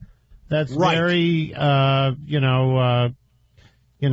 Grant and Randolph Scott. Randy, come on over. Come through the tunnel. Let's have a little rendezvous. That's what they would say, come through the tunnel? Come through the tunnel. You do a little rendezvous. How about a little rendezvous, if you know what I mean, yes. And of course, I got another movie opening up on Christmas, yes. Shatner has a show called The Raw Nerve. Oh, The Raw Nerve, which is what? What is a raw nerve? He asks you something about yourself that he thinks you have hidden, right? So I think Richard was supposed to be on that show. Mm-hmm. And have you not seen the show where the chair makes you face Shatner? No, I haven't You seen it. got to look right at. Oh yeah, got to look right at him. My new favorite show on TV? What? Silent Library on MTV. You've got to watch it. It's so fucking funny. It's great. It's about a library? It's about a library, and you've got to be quiet in the library, and there's challenges. Oh, Okay. I have seen that. You have Yes. seen that? Yeah. Okay. The first episode. Yeah, it was. I laughed. It's a real stoners show, and I wasn't stoned, but I laughed like I was. I was crying laughing because it was so ridiculous. And there's like so these, they really are quiet, and then they have to be quiet. They have to be quiet, and they have to. And then the librarian gives them a challenge. You know, like we're gonna throw something at your head, or or we're gonna. There's like stupid challenges, and they have to be quiet during the challenges. And the librarian will say, and then, if you're quiet enough, you win money. If you're not quiet enough, you don't get the money. I'd be a great executive at MTV, okay? I mean, nothing, by the way, at the Jersey Shore people, we're at a I love appearance. this. I love this Jersey Shore. Did you know that they're going to... it was a riot. No, they're threatening. The cast is threatening to leave if they don't get more money. So many people showed up at their appearance that the cops had to be called out. If you think they're scary, you should have seen the group that tried to get in to see them, okay? Yeah. So if you weren't worried about the United States prior to this, you will be worried. And also that cast purportedly is trying to leave for more cash, and they will get it. It's the Jay Thomas Show with Kevin Meany. They'll replace them. Get crazy, get wild, let's party, get loud. If you want to have fun and do something, get crazy, get wild, let's party, get loud. Is this the official theme song from Jersey Shore? Yep. Is this it? All right. Now, we were talking about, of course, Christina's little ears perked up right there. Now, you watch Jersey Shore, and you say you watch the reruns, too. Over and over again. I'm obsessed with it. I guess, you know what? I mean, and generationally, it's a weird thing for us. Well, I'll watch it a couple of times, and I saw the guy hit the girl. I thought that was weird. She took a hell of a punch, I'll tell you that. Didn't look like it hurt her. And that guy was thrown off. What is it that you like about it? I like that it's like you never know what's going to happen. It's like a train wreck, and you can't take your eyes off of it because you just never know who's going to get punched in the face. I mean, I don't know if you saw the episode where JWoww smacked the situation. It was intense. JWoww, I did not. Now, are those muscles useful? Well, not when he's getting smacked by a girl, because then he'll get thrown off the show too if he hits her back. He didn't want to hit. He only uses those muscles to lift his shirt up and dance with. There's a lot of. I hate him. You don't like the situation? I despise him. He's so cocky. He you is like cocky. Him? No, I don't like him. I don't like how he winks into the camera like he's. He's kind of sleazy. Right. They'll give him and they'll give Snooki whatever amount of money they want. Right. No, they won't. They're going to. Snooki is what keeps them together. They're going to recast it. That's what's going to happen. They'll recast Jersey. They will. If they recast the Jersey Shore, then I'm going to stand in Times Square at MTV and pick it because I can't have anybody else. No, they're going to recast the Jersey Shore. Why don't you try out for it? They recasted Darren. I am a Guidette, I Bewitched. guess, right? That's true. Oh boy! And Samantha Stevens had a new. And stay where you are. More modern references from Kevin Meany. How dare you?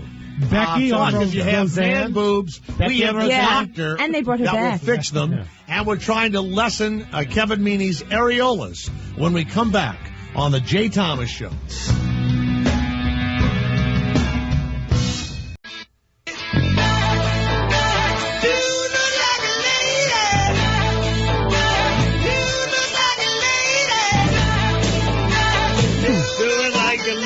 This Thursday night, Jay Thomas, that's right, Jay Thomas will be at the Charlotte, North Carolina Convention Center, and I'll be there starting around 6 o'clock for Fight Night, where I will help host prize fighting along with Larry Sprinkle, my local buddy from there. And Kevin, we do an interesting thing. We let these guys beat the crap out of each other. Yeah. It's a black tie event. The black guys? The money... The money, guys? Yeah, a lot of Hispanic and black fellows, yes. Okay. And they will why fight does that each matter? other. What did you have to mention that? It just seems like that's the prize fighters that do the best. That's all. They're the best athletes. Joe Frazier. Yeah. So I'm going to beat up Joe Frazier. It's called Fight Night for Kids. You like that? That's nice. So the guys beat each other up, and the money goes for the kids. You could just probably go on to charlottesports.org and go to Fight Night, and you'll see all about it. But Thursday night, Jay, can I ask Thomas, you a question? In person, the Charlotte Convention Center. Yes. Jay, will the Fighting Sullivans be there? No, you know what? Every now and again they'll sprinkle an Irish guy in there, but it is mostly. No, they all died. You remember that in the movie? They all died. They're all dead. They're all dead. That's right. They went to boxer that there was. Yeah. They went out to who was Jack Dempsey? Right, Jack Dempsey. Right. But the Fighting Sullivans, they all went to war, World War II, and they went in the Navy, and they all died together. I saw that movie over the holidays. You know, it's a sad ending. You know. Well, of course it is, and that's why they all die. You think that they're going to come back? They're going to find them, but they were all dead. Yeah. They're all dead, and you can't. That's why you can't fight with your brother and stuff like that overseas. Yeah, I think that's the reason why they don't keep you together anymore. That's right. Let's go to Dr. Joseph Cruz. You are great, Kevin. Thank you, Ira. Dr. Cruz invited you to the Seven Seas. All right, back him up. Well, I'd love to go to the Seven Seas. Thank you, Dr. Joseph Cruz. Hard to get him to shut up, huh? It is really going to be difficult, Doctor. You may have to sew a mouth shut before it's over. Now, Dr. Cruz, I'm out normally in California. Today I'm in New Orleans. The rest of the crew is back in New York, and my good friend Kevin Meaney is with us today. And do you have an email address? Are you at a computer at this moment? Could you see a picture if we sent it to you? I could. I actually am at a computer. Oh, great. Kevin, would you send him a picture of your I sent it to you, so why don't you send it to him? No, I can't do that. You can't do it? Should we send it to OrangeCountyCosmeticSurgery.org? Joseph Cruz, MD, at Hotmail would be better. Okay. Send it to Joseph Cruz. In fact, I'm there. All right. MD at Hotmail. Hey, Dr. Cruz, thanks for coming. There's so many things said about man boobs and jokes and everything else, and we have a lot of guys that listen, and we have a lot of large men that listen to the Jay Thomas Show, so somebody famous recently was diagnosed. One of the KISS members, I believe, was diagnosed with breast cancer, male breast cancer, right? Huh, I was unaware of that. Okay. Yeah, one of the KISS guys. Now, I'm a real hypochondriac, and I am frightened of everything. Would I literally feel around, and if I felt a lump, it would be like a woman finding a lump in her breast, right? Well, the reality, if you were to feel around your breast, which maybe you do or don't. No, I'm doing it right now. Okay. I'm not frightened. You're going to find a lump if you're normal. Most men will have some breast tissue. That's normal. Mine's completely smooth. I'm not joking. Really? Okay. Well, let me feel them, Jay. No, you know what? I work out a lot. I know, but there's a little with working out a lot there. and doing sit-up. I mean, not sit-ups, but bench presses and stuff. Smooth your muscles out. No, it really has nothing to do with that. Really, if you were to grab your areola, you probably will find like a worm that's underneath it. A worm? Yes, it's kind of remember those erasers? If you feel. Now, I feel like I got roaches on there. All right, now listen. Now that's our weatherman. Now, doctor, when I was a kid, my parents did take me to the doctor because as I was, I guess, going through puberty, there was kind of a lima bean-sized lump right under my areola, and they all worried about it. But and who found that, Jay? Did your father find that? I went in and I said to my parents, Did you go to your mother or father about that? I went to both of them, I think. You were during puberty and you said, listen, I've got an erection and there's something here in my breast? No. And am I going to start bleeding? My dad got pissed off because I would do it right before they went to sleep, right? So he would always go, why do you have to do it when we get into bed? I don't get it. So that was it. And so that went away. So for guys out there, I know every women's show talks about breast cancer. Should guys examine themselves on a monthly basis or what? Actually not. It's not something that you need to be too concerned about, unless you do have large breasts. Now, Jay, there are men. Did you see the picture of me that I sent you? Let me refresh. Okay, refresh.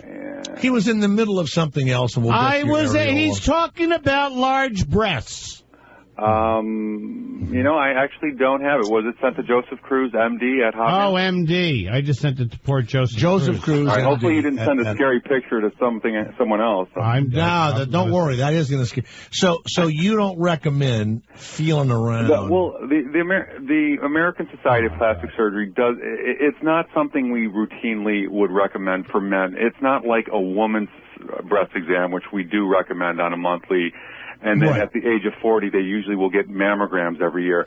That doesn't exist for men. But I have had men who have had a strong family history of breast cancer. Say their mom had it and her two sisters had it. If their uncles had it, that would be an issue. But and in that case, he had such large breasts, I was literally worried that he was going to develop breast cancer. And did you have to say that to the guy? Yeah, well, in fact, this was actually something that was presented for Discovery Health because it was so unique.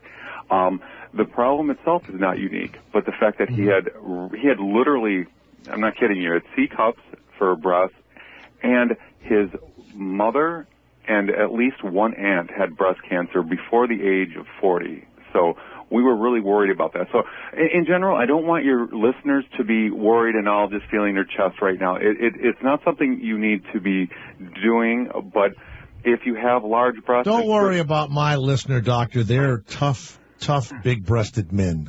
All right. If things, I think the bottom line is if things are changing, then you need to get it looked into. If they continue to get bigger. Right. And that might happen. I mean, I don't know how many of your men, if they work out, they may be taking steroids, which is really one of the most common reasons. So your breasts are getting bigger and your penis is getting smaller. And your the gonads are gone, but your breasts are getting bigger, yes. Well, there was this crazy guy. He said gonads. This crazy guy in England, I don't know if you ever saw this or not.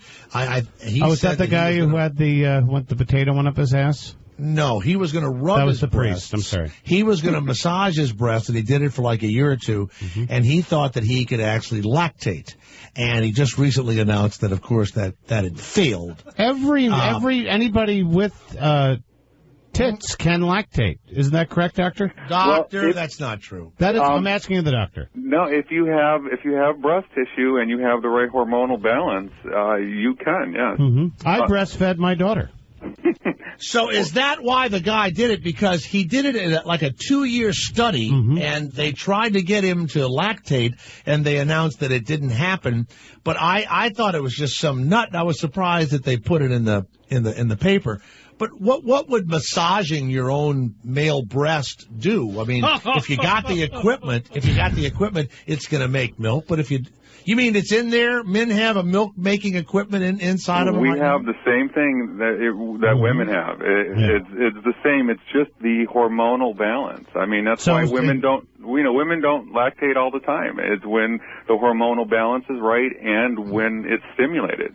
Dr. Joe, Jay thinks that semen is going to come out of the male breast. That's what he thinks. You have to massage it pretty hard to do that. Yeah, Jay. You know what, Doctor? I've never even thought anything like that. Doctor, did you get my picture yet? Dr. Joseph Cruz is with us. Go ahead and look, Doctor. I'm going to do these announcements. Dr. Joseph Cruz is here. Oh, no. And the Cruz Plastic Surgery, Newport Beach, California, one of the few surgeons nationally who specialize in male breast reduction. So if you ever operated on Meatloaf the singer, you'd be able to retire probably. Right, Doctor? Yeah, that'd be a challenge, but actually that's something I see routinely. Now wait, so you're overweight and you lose a bunch of weight.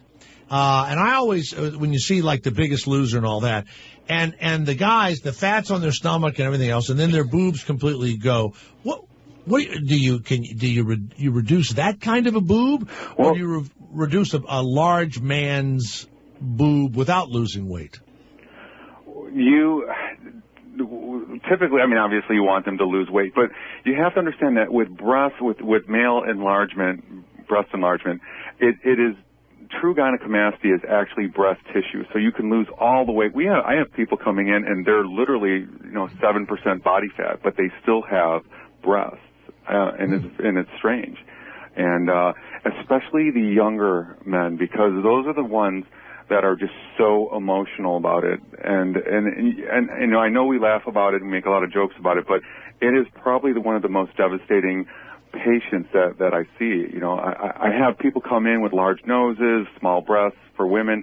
They can joke about that. Men laugh about their beer belly all the time, but you will never hear a man, or you'll rarely hear a man ever make fun of his man boobs or gynecomastia. Well, we got a bunch of comics, what's his name? Is it Josh Rogan? What's his name? What's his name? Rogan. No. Seth Rogen? Seth Rogen. Yeah, Seth Rogen, the comic who's in all of the Judd Apatow films, he lost a bunch of weight, and he still has the man boobs. Right.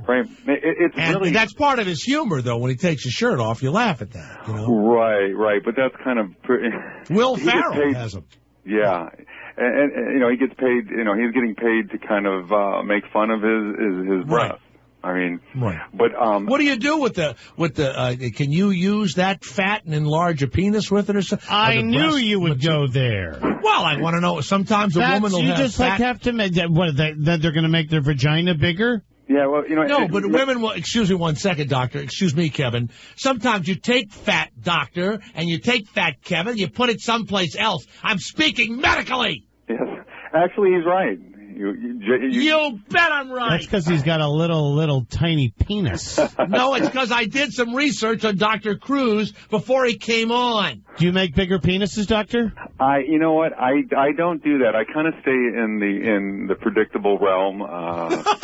But I have some LA doc friends that will do that for you if you really need to. I do not need a bigger penis, thank you very much. Have you got a picture of his areolas? I'm not a shower. I'm a grower. Actually, I'm not a grower. I'm a shower. He has areolas the size of frisbees. Huh? Yeah, frisbees. I think. Do you have a picture of them? Do you have them in front of you yet? They're going. You know what? I once again, I'm wondering if my office is listening to this. If they can help me out here, because I am not seeing anything from. Oh, here we go, Kevin. Yeah.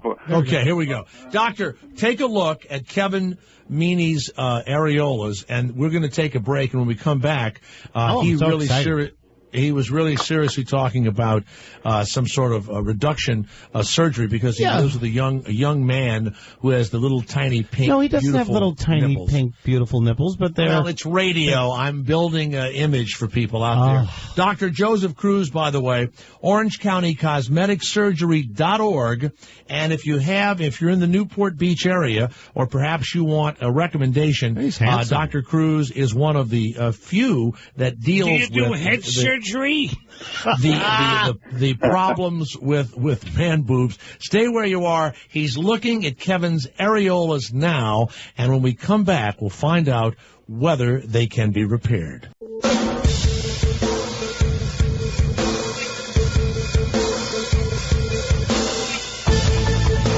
Kevin Meany will be in Rochester, New York. Thursday, Friday, and Saturday night at the Comedy Club there, and go see him. A really funny man, has added untold moments of laughter to and the I Jay talk Thomas about show. my life. That's what I do. My life is funny, and I talk about it on stage. His mom, his dad, his life, the whole thing. Dr. Joseph Cruz from Orange County Cosmetic Surgery.org is here, one of the few surgeons nationally who specialize in male breast reduction. I'm looking at this picture that Kevin Meany has sent to you and to me, Doctor. His areolas don't look ridiculously large to me, somehow, Doctor. Well, you know what? I do not have the benefit of that picture. I don't see an attachment on it. But if you could explain, maybe you can give me. Well, let's discuss. Kevin, how about if you describe your Okay. areola? Well, they are bigger than a quarter, and they're not. I have to get in order for my nipples to get hard. Oh my! They have to. It has to be very cold. Oh, have you tried Viagra? No, I don't need Viagra. I don't want Viagra to get my nipples hard. Wait a minute. If you took Viagra, would it make your nipples hard? No. Although there is That's erectile, a little joke there, Dr. Cruz? No, there is erectile tissue actually in the nipple, and it actually, and on some men, probably would have an effect. So that was a joke at first. It was a joke, but there is actually the nipple along with the nose are sexual organs. So Wait a minute. You mean if you took Viagra, your penis, your nipple, and your nose would get harder? The erectile tissue in the nipple could get hard, yes. So you, and we're speaking strictly scientifically, as you know, Doc. Yes. You could be having with your betrothed, your loved one, the person that you love the most and you've married or a hooker that you picked up on the boardwalk. No. And your nose could be hard to add added pleasure to the woman's erogenous zone. Well, if you're Pinocchio, but no, the nose won't enlarge, but the nose is... Do you love me? Yes, I do. I love you. The nose won't enlarge, but it does have, on the inside, it has erectile tissue and tissue. That's why a lot of people... Pick their nose. That's why after sex, they'll have a runny nose. I mean, have you ever noticed that? Oh, no, I've never noticed that, but I've noticed that, I pick my nose in my car a lot, so... What does that have to do with that? I'm writing this down. After sex, you'll have a runny nose. A good percentage of people. As if your nose ejaculated? No, because the nose, if you think about it, just from way back when, the nose was such an important sexual organ in terms of scent. Making sure that the ass or the vagina smells dirty. No, it would be your nose is very important. So you're just about ready to, go down on your wife or something, with your mouth, and then you go, oh my God. No. If you're smelling something, you're actually tasting it. So, you remember we were talking about Jennifer Aniston? Jennifer Aniston, she had the smelly vagina, we were saying, allegedly. I don't have any experience with that. You know what, Doctor? Don't listen to what he's saying. I know what you mean. Dr. Cruz, my head just swelled up. All right, now listen.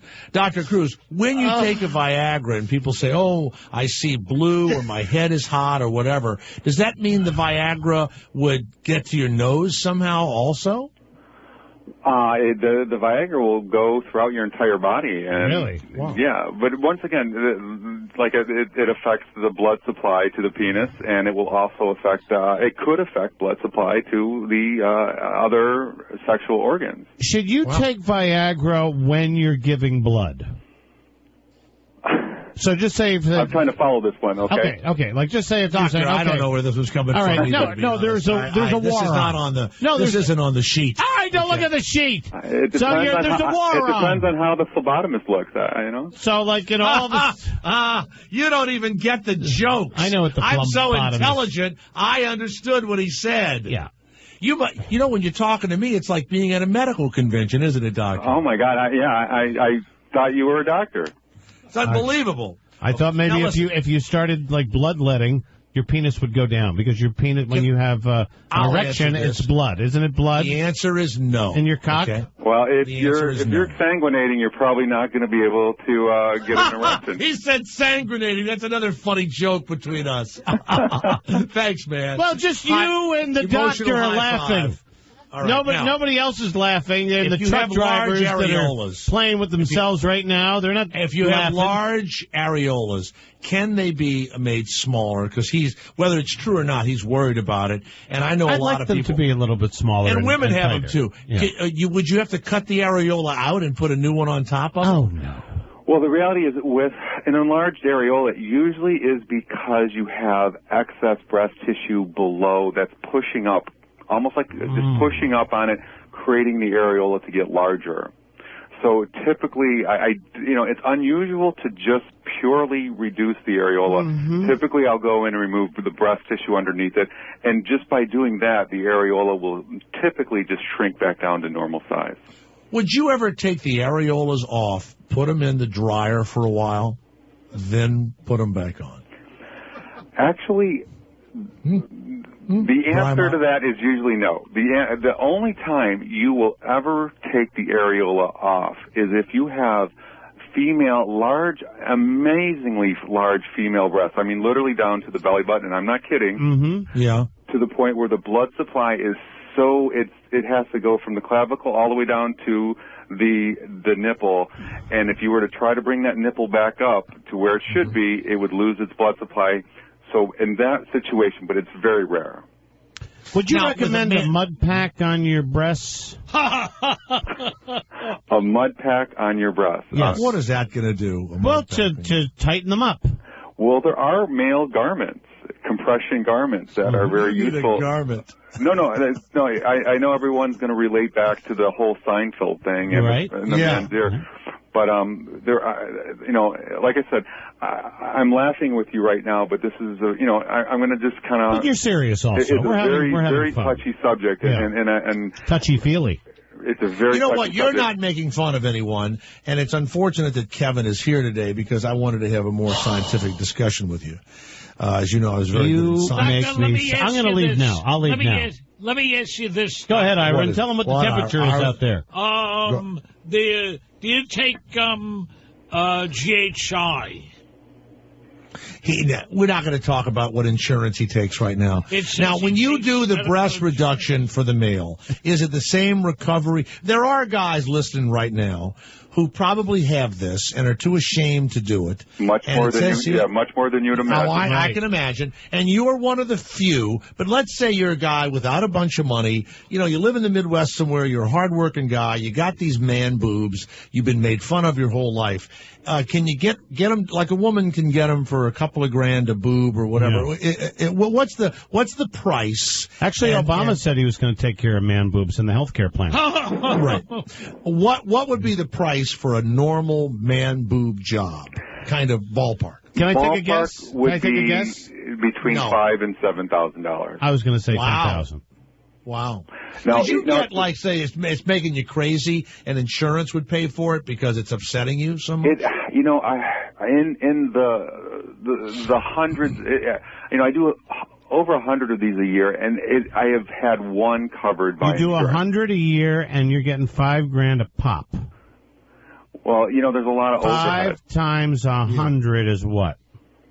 $50,000. Is that $500,000? But he went to medical school. $500,000. He went to medical school. Wow. Now, Dr. Joseph Cruz, Orange County Cosmetic Surgery.com. If you live in a place and you don't have a doctor that can, it's a problem. Did you have to decide in medical school that you wanted to? Why is it so few? Why is it so different from a female breast reduction? Well, he was probably very much into the man breast. Can he answer, please? I was just, Go ahead, doctor. Why is it so few doctors? Okay. Well, gynecomastia is just coming out of the woodwork. It isn't something that was talked about. In fact, 8 years ago, it really, it was almost it's taboo almost. And I think that's why there's a sense.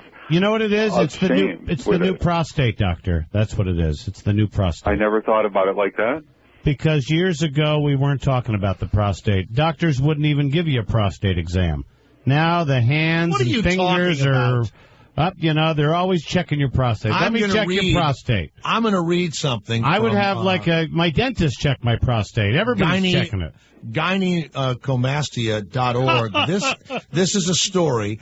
It says, a patient story. When I was about 12, I noticed my chest was bigger than the other kids. I was overweight. I started working out. I lifted weights. Nothing would get rid of the extra fat. I would never see any results. And my parents always thought I would grow out of it, but I didn't. I was embarrassed. The worst part was bean dips. My friends and everyone I knew would always bean dip me. What is that, doctor, when you're bean dipped? It's when you grab the nipple and areola and you twist it. Oh, that's hard. That happens to me all the time.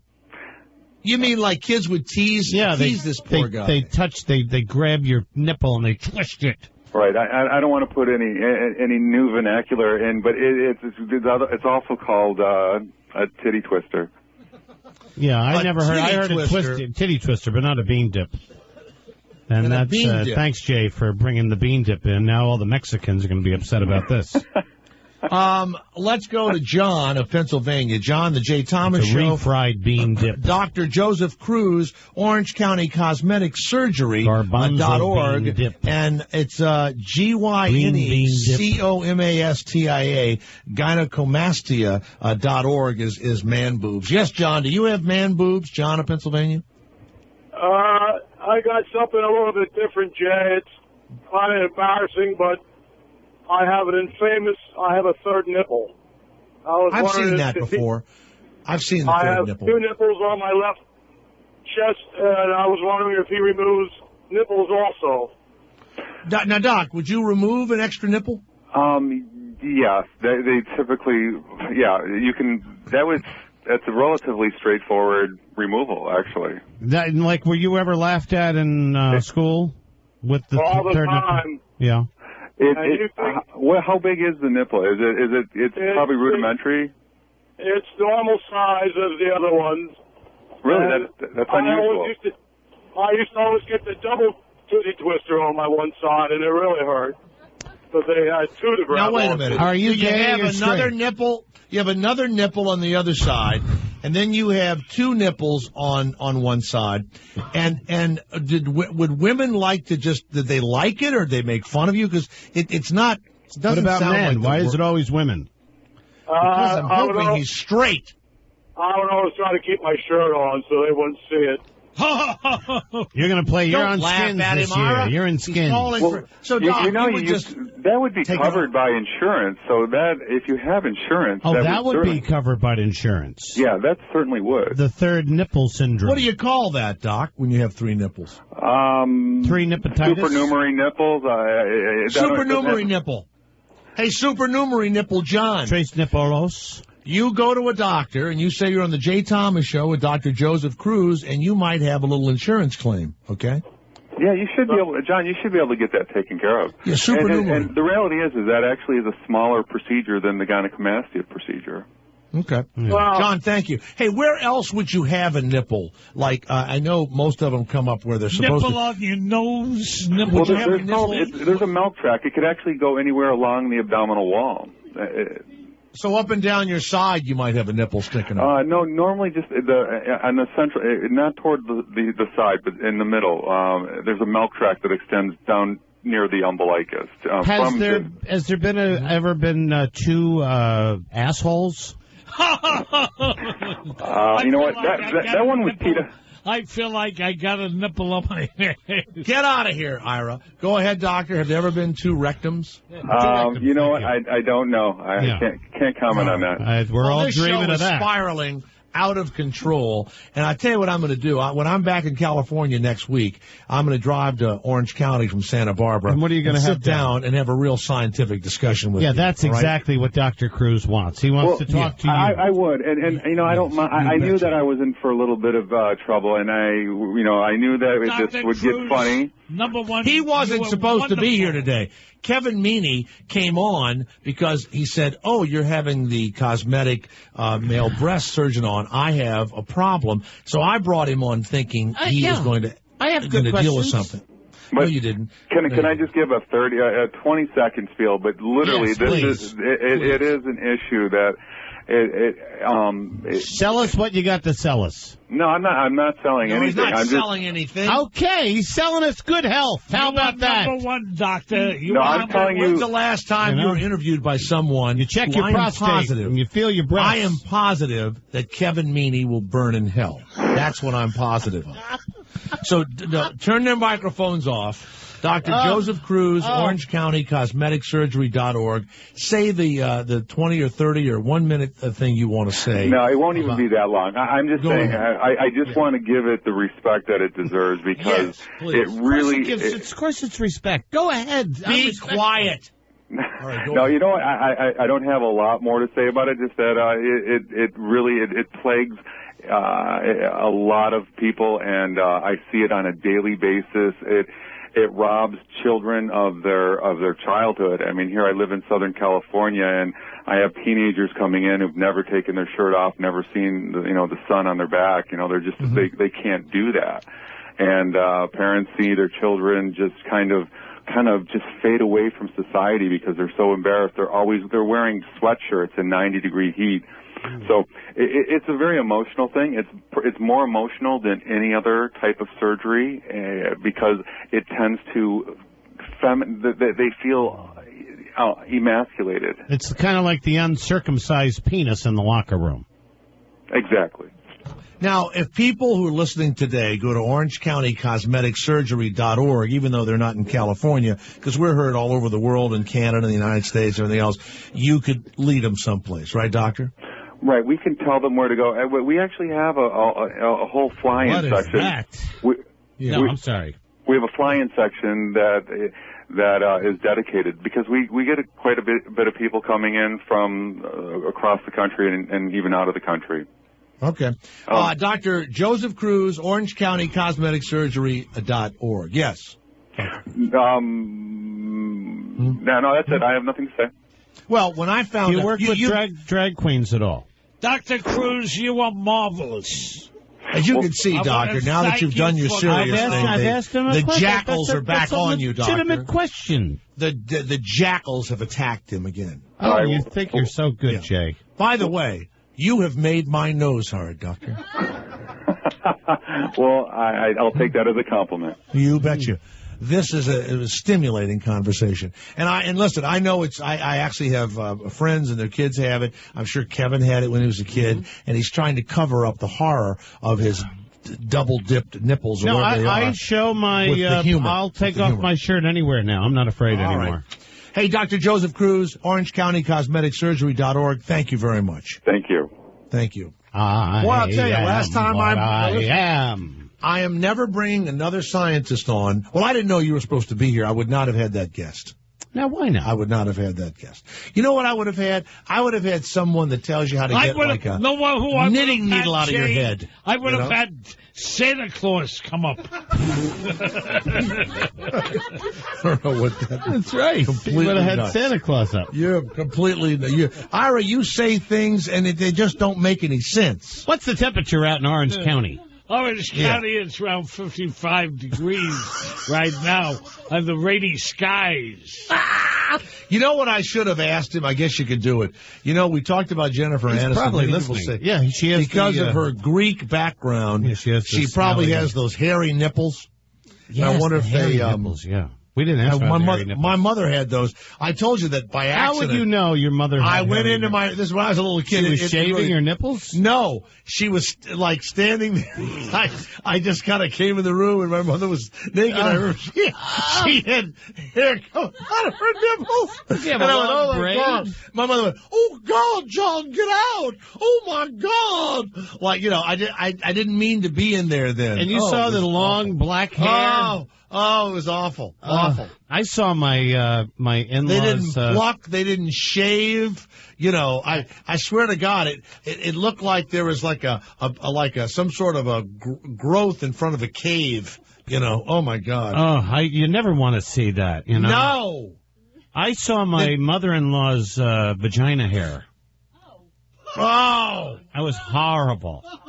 It was so bad. It was like she bent over in a bathing suit. God! And their vagina just fell out, and I saw everything. And then I said, "That's it. I can't go. I can't be like this anymore." I used to walk in the morning. I would get up. We didn't have a very big house, kind of a tract house thing. And there was my brother's room. Did you have a shotgun house? No, we didn't. We lived in a house built in the 60s, kind of a, walk-in front door, living room, poor kitchen, family, bin. like a white trash house. Normal kind of family.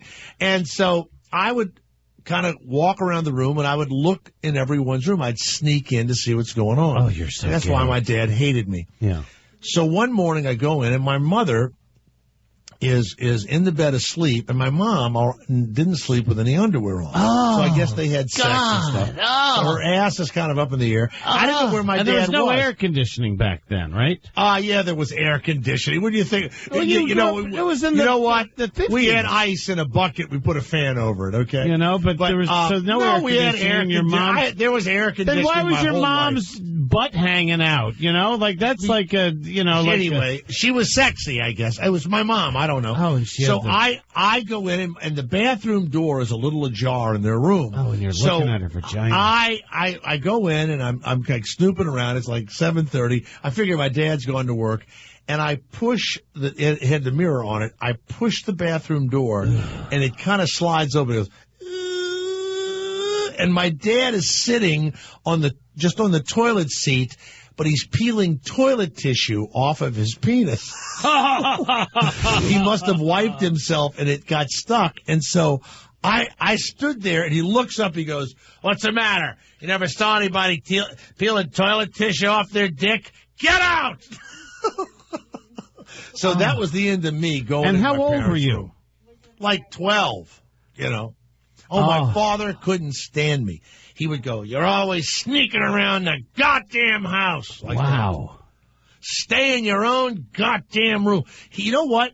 He said something to me that I still use on my kids. Yeah, what is that? I would go in the room, and I would go through their shit, you know? Yeah. And then I would say to my mother, I found these Playboy magazines or whatever the deal was, you know? Mm-hmm. And so I guess my mother, "Oh, my God, Harry, John found these. Oh, God, Harry, found these magazines." So my dad comes to me one day and he says, "Don't you ever go into my room again. Don't you ever go into my desk." And he says, "Because if you do, I'm going to go into your room, and I'm going to go through all of your stuff," like that. I've used that on my kids, and it works. You threaten them with going through their stuff, whether they're have don't you anything go in through there their stuff anyway? I do. Yeah, of course you do. We found it all. The like somebody said to me, the rubbers. They said to me that why don't do you go through your daughter's diary? I go, of course I do. She's 10. Why wouldn't I want to know? No, that's private. She's 10. You know what? And she just joined. If she was 30, it would be better reading, and I'd still go through it. Like she just joined the celibacy club in school, which I think is great. Oh my God! 10 years old. Did you see the report today? No. What is that? Teen pregnancies and abortions have gone up to the highest level they've ever been, and they tracked it back to these ridiculous abstinence things, right? And I read the other day that Sarah Palin's, little slut daughter, Bristol, has announced. Bristol she's Meth, 20 is years that her old. name? Yeah, Bristol Meth. She went on Oprah on Friday saying that she's made a pact to never have sex again until she's married, okay? Or a guy buys her a 6-pack of Jägermeister, whichever comes first. Yeah. Okay? You sign these little packs, and then you get hot, and you screw. Let me tell you the pact you ought to sign. The pact with the pills in it that stops your daughter from getting pregnant, or the pact that has the condoms in it that stop the sperm from going inside of your daughter. That's the only pact you should be signing off on. Well, there's a girl in her school that had, she was 10 and she had an abortion. No. Yeah. Yeah. You ought to put the kid in jail. Who screwed her? The gym teacher. No. No, I'm kidding. Why do you do that? You know what?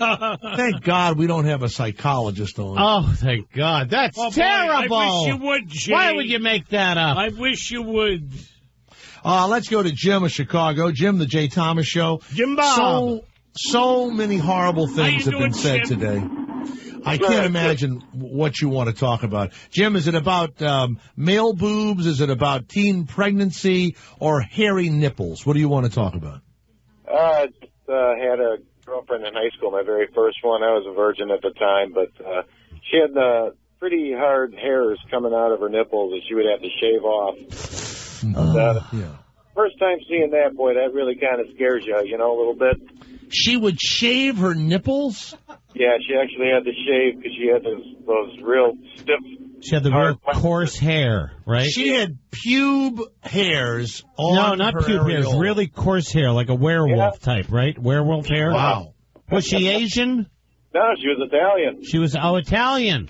Oh, Jay would know that. My mother was, Sicilian. You would know that, Jay. You would know the coarse hair. What's weird? She was a fabulous cook. One of her nipple hairs went into my squid ink pasta, and I just ate it, thought it was a piece of squid ink pasta. Really? You like that joke, Kevin? I do. I'm going to use that up in Rochester. Because now, Jim, did she shave in front of you? Well, no. Sometimes it got to the point where I'd actually pluck them out with my teeth every now and again. Oh, yeah. I remember my little girlfriend from high school, and I was sucking on them, and they had the little hairs, and I would tie a knot in my mouth with them. Oh, and you can still do that today with the cherry, right? Yeah, absolutely. I could do that immediately with that, You're good. Yeah, man. right. Mm-hmm. I remember my dad flossing once, and a big hair came out between his teeth. Now, where would your dad floss? At the table after a barbecue meal or something? Yeah, he would floss right in front of us, So right at anywhere. Sometimes he would put the steering wheel on his knee and he'd drive the car while he flossed. So he'd be flossing, right, and driving, and then he'd be pulling toilet paper off his dick. Also, yeah, and my mother was hitting you in the back, right? And my mother. Give me another tissue. I gotta clean this pre-cum off my cock. Yeah. If there was like recidivism or whatever it was, sick world you grew up in. Social services would arrest me now, okay, and take me out of my own home. Jim of Chicago, what a heartwarming story about shaving nipple hairs. It's the Jay Thomas Show with Kevin Meaney. Wow.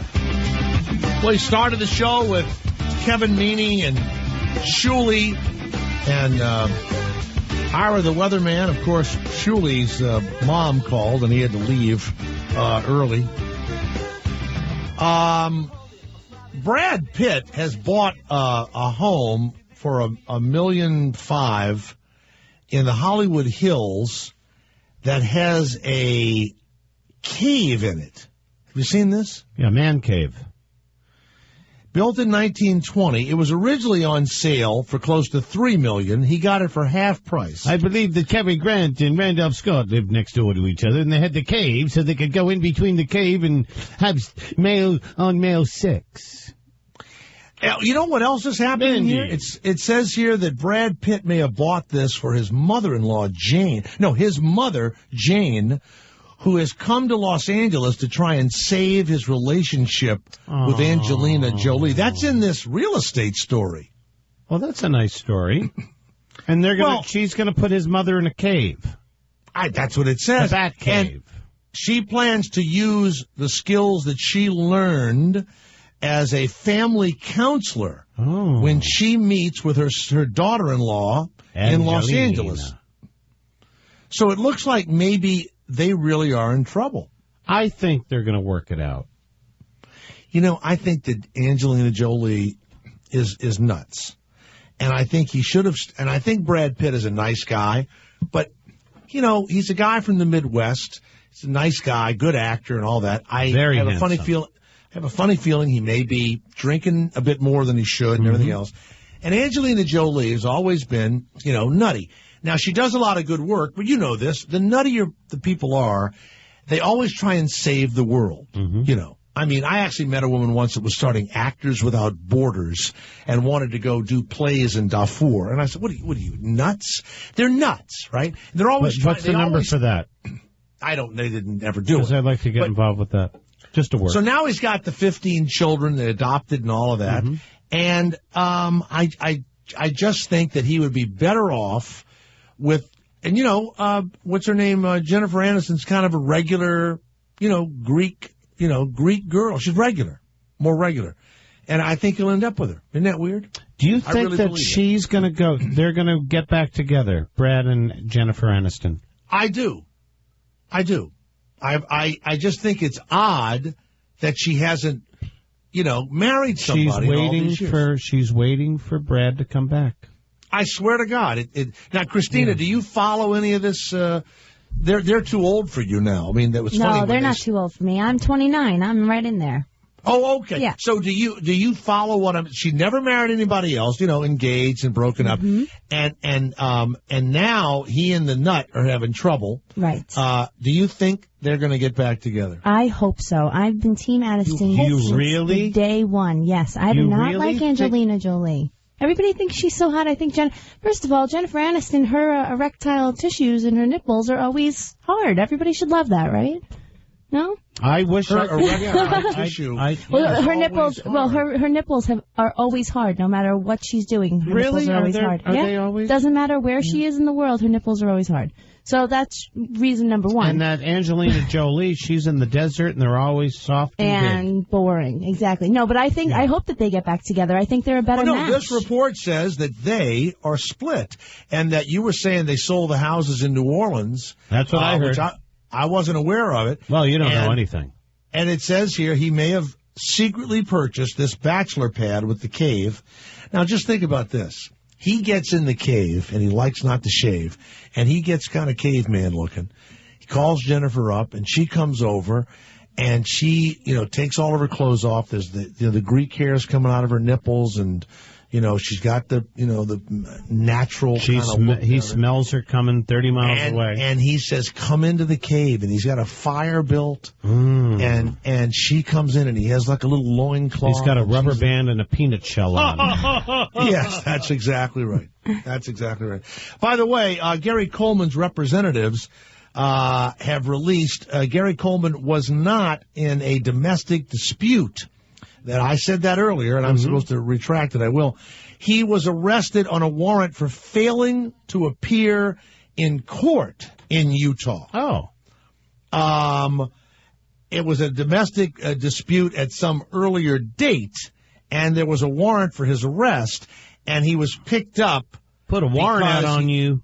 Nancy Grace puts a warrant out on her. So the domestic dispute was from some other time. Here's what's crazy. He says he was in the courtroom, and they just didn't see him. That's not true. I know it is. I thought I said it. Oh. Jay, after and then the judge said, will you stand up when you're talking to me? And he says, I am standing up. Hello. Do you know where his wife allegedly accused him of punching her? In the areola? The shin.